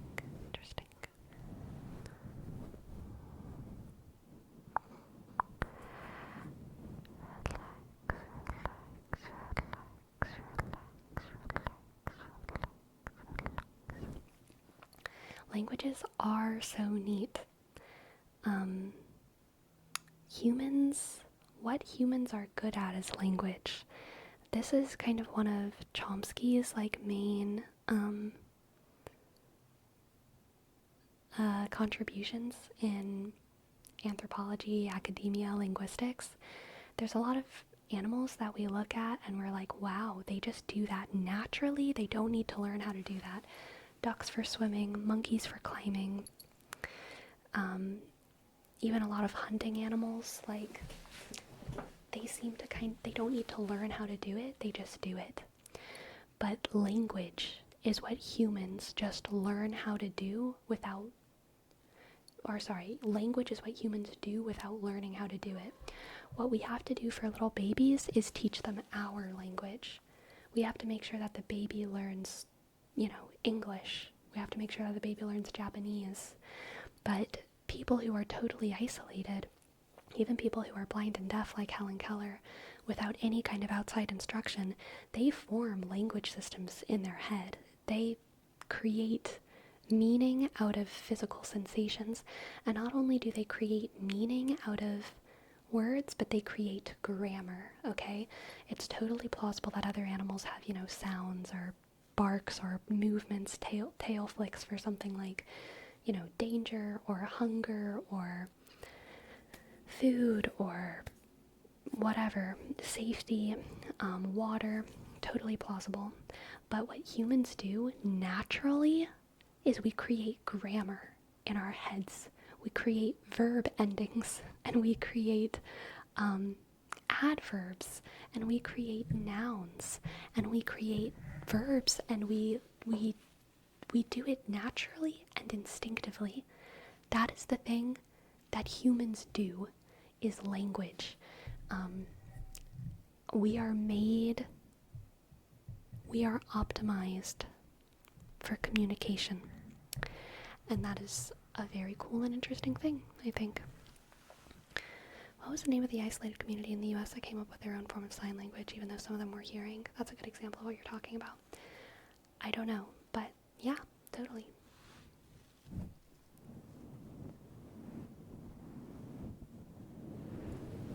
My ASL teacher told us a story about a deaf man who wasn't taught sign and was effectively languageless, but he found ways to communicate. And I always thought it was such an interesting story. Yeah, exactly. Humans just, it is what we do, is make language. What I find really interesting is when you try to learn new languages, to think about which language to use as your base starting point to learn the other one. Shows how related they are. For example, for German I would use English, but for Italian I would use Spanish. Then there's French. They're their own weird thing. Yeah, totally.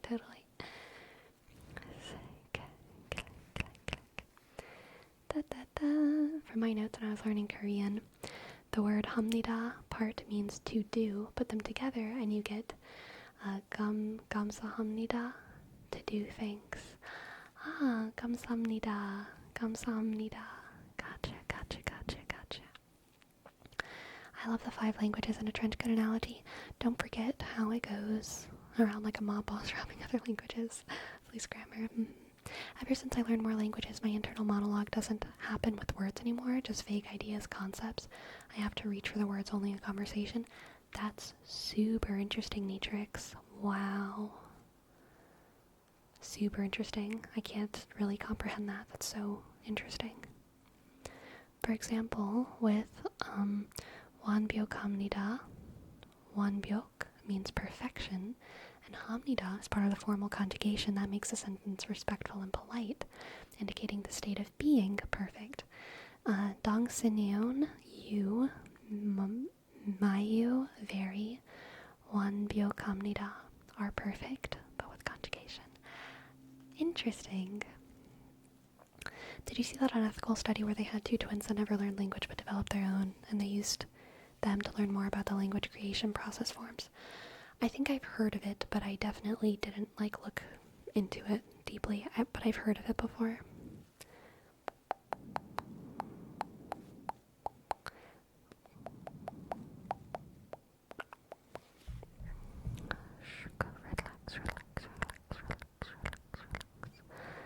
Relax. I've noticed that my internal monologue is sometimes in English since I've been using so much these past years, which is something weird to think about, how your mind has its own language but you don't really decide on it. Yeah, it is true. It also just goes to show you how, adaptable our brains are.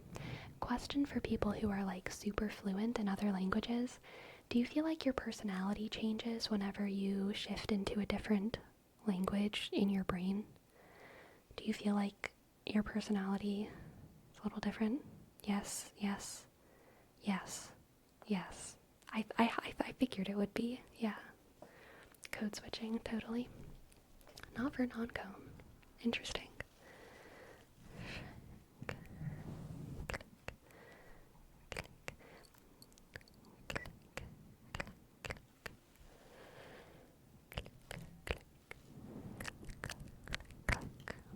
I'm more mean in Serbian. Oh no. Shit. Yes, and my voice too. Yeah, my voice definitely changes with just doing different accents, and my personality somewhat changes with just doing different accents as well. It's insanely tied. Same person, same memories, but the thought process and emotions even are different. Interesting. I'm not a native English speaker, but I've adopted English as my mumbling to myself language, so I could always keep it in practice. Nice, goosebag. My voice gets a bit deeper in my first language, but I wouldn't say my personality changes.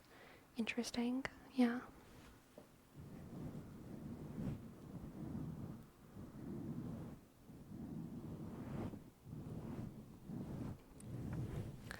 That's super fair, KFC Serbia. I think if you're not fluent in a language, you tend to be more polite just because you don't know how to articulate your negativity. Yeah. Even the voice too. I've had people hearing me speak in different languages and they say I sound different. Yeah, totally. Sleepy, that's why when you don't know someone, you say 감사합니다, but when friends and close people, you say 고마워. Both mean thank you, but one's formal because of the 합니다 thing. 고마워, 감사합니다. Interesting. The first thing most people learn in other languages, or at least Spanish, is the curse words. I don't think that's what I first learned in Spanish. I don't know Spanish curse words right now. I hardly know English curse words. I'm kidding, I do. How fluent do you need to be in another language to dream in that language? I would say probably very. You know some of them? I really don't.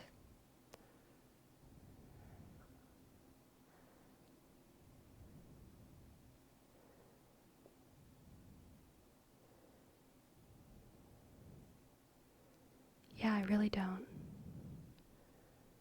I mean, maybe I could be reminded and I would remember. I feel like I remember the word for, I think I remember the word for, or the kind of equivalent for bitch. I think I've heard. Women calling each other, bitches. Moms calling their daughters bitches in Spanish. But I can't remember what it is. But I think I've heard that before.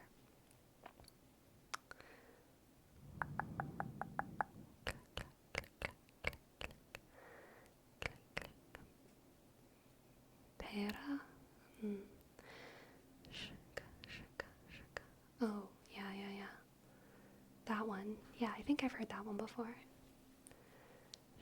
I don't know many curses in Spanish. I'm far from fluent, but they were not the first things I learned because I learned at school. Yeah. Kitsune. Yeah. Same with saying hello, bye, and every type of that iteration. There are several ways of saying thank you that, according to the level of formality and the relationship between the speakers, I can count at least 7 ways. Yeah. I follow this Japanese language teacher on YouTube, and he mostly makes shorts, and they're very, very funny. And he's usually talking about kind of interesting social Japanese language concepts rather than like just teaching you how to say like phrases. It's a lot of like kind of Japanese manners and things like that.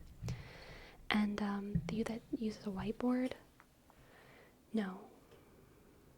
I don't think so. No. He's like, if I had to guess, I would say he was like maybe 40 or something, and he has like short hair, and he like talks about how like scary people are in Kyoto, and yeah, but he talked, one of his videos or shorts was about how like in Japanese the pronouns that you use for other people are much less important than the kind of pronouns that you use for yourself.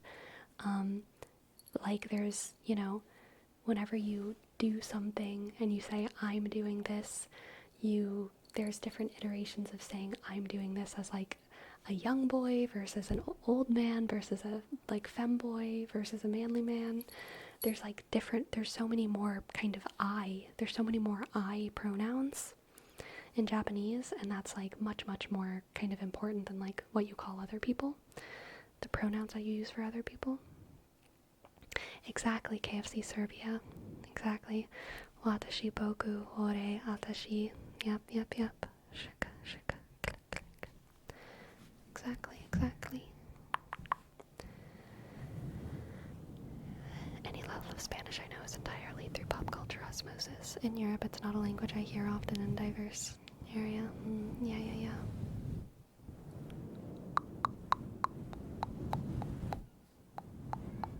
Sleepy, do you know what your first word was? No, I've actually asked my parents before and they don't remember either. Youngest sibling vibe. My parents were just tired, you know. My first word was anti-disestablishment. Amazing. Your first word was absolutely. Most of my Spanish knowledge comes from living in California and Duolingo. Yeah, fair. Super fair. Aw, be more. Thank you. I'm glad you enjoyed.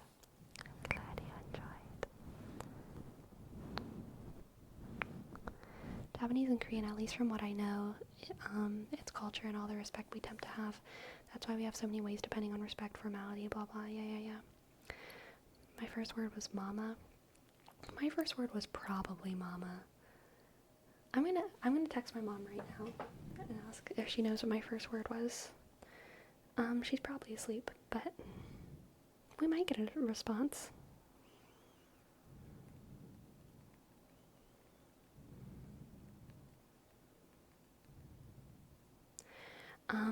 If I remember correctly, my sister's first word was the name of our dog.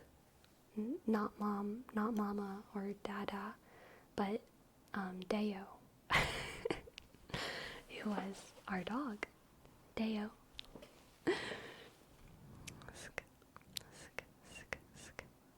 My first word was Coco, or Coca from Coca-Cola. Gotcha. Do you ever miss the older medieval days when people were so eloquent and well-spoken? People have never been eloquent and well-spoken. We've always been a mess. We're just more honest about it now. If you want to sound like you're from the 40s or earlier, instead of saying like or say why. Just put why. It's very difficult to stop saying like or but it's pretty easy, at least for me, to just like transfer over to one of the other ones. I can decide to say instead of like. But why? I can also just say why instead. C is another good one. Yeah. Did you text your mother? Why, yes, I did. Spanish does have a formal way to address someone in the usted form versus the tu. Right. English also used to. Why? It used to be the difference between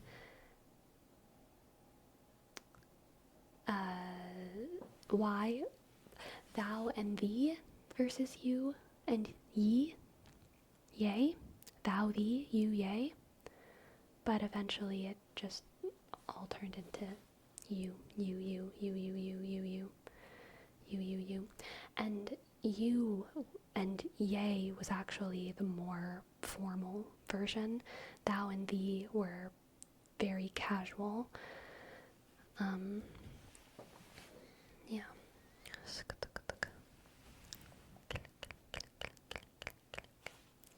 I thought it had to do with subject versus object. Thou is subject, thee is object, you is subject, and yea, or ye, is object. Or no, that's not true. It was may is object. You and you is just, are you and yea, ye? I can't remember, actually. I can't think of it. Brain's dying. My cat's using her cat tree, though.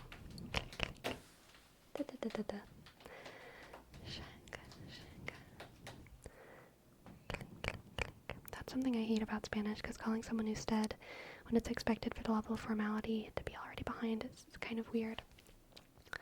But I'm never sure I want to drop the usted or do and to start calling someone more casually. I kind of figured English would be like calling someone Mr. Smith to Bob. In English, there's very few people who actually want to be called Mr. or Mrs. in adulthood. Doctors and professors are the exception. There's a lot of doctors and professors who want to be called Professor so-and-so or Dr. so-and-so. But even a lot of them, depending on the field that they're in, they don't really care. And I mean, I find it's pretty rare for adults to want to be called Mr. or Miss by another adult.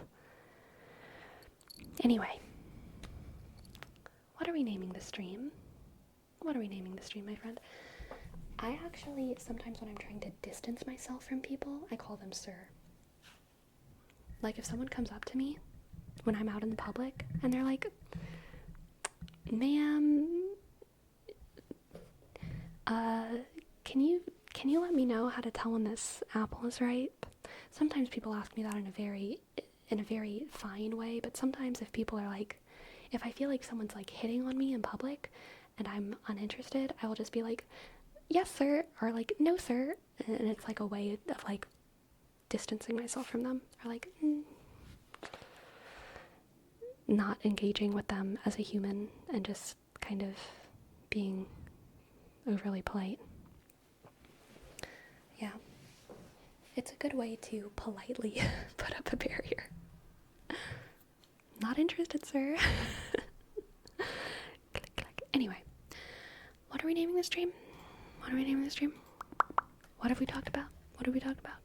We talked about, so we talked a lot about languages at the end. We did talk about nitpicking. We did talk about Catherine de Medici. Oh my god, yes. Catherine de Medici.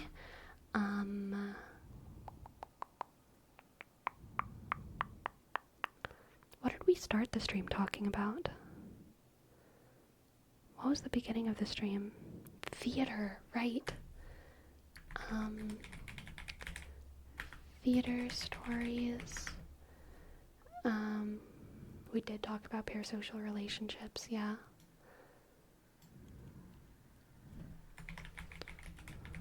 Parsociality.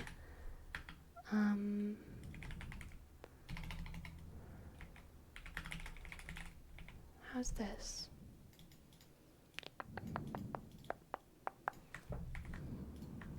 Click. Theater stories, Parsociality, the Medicis. Were you grumpy all this stream? No. I was not grumpy. No. I'm not ever grumpy.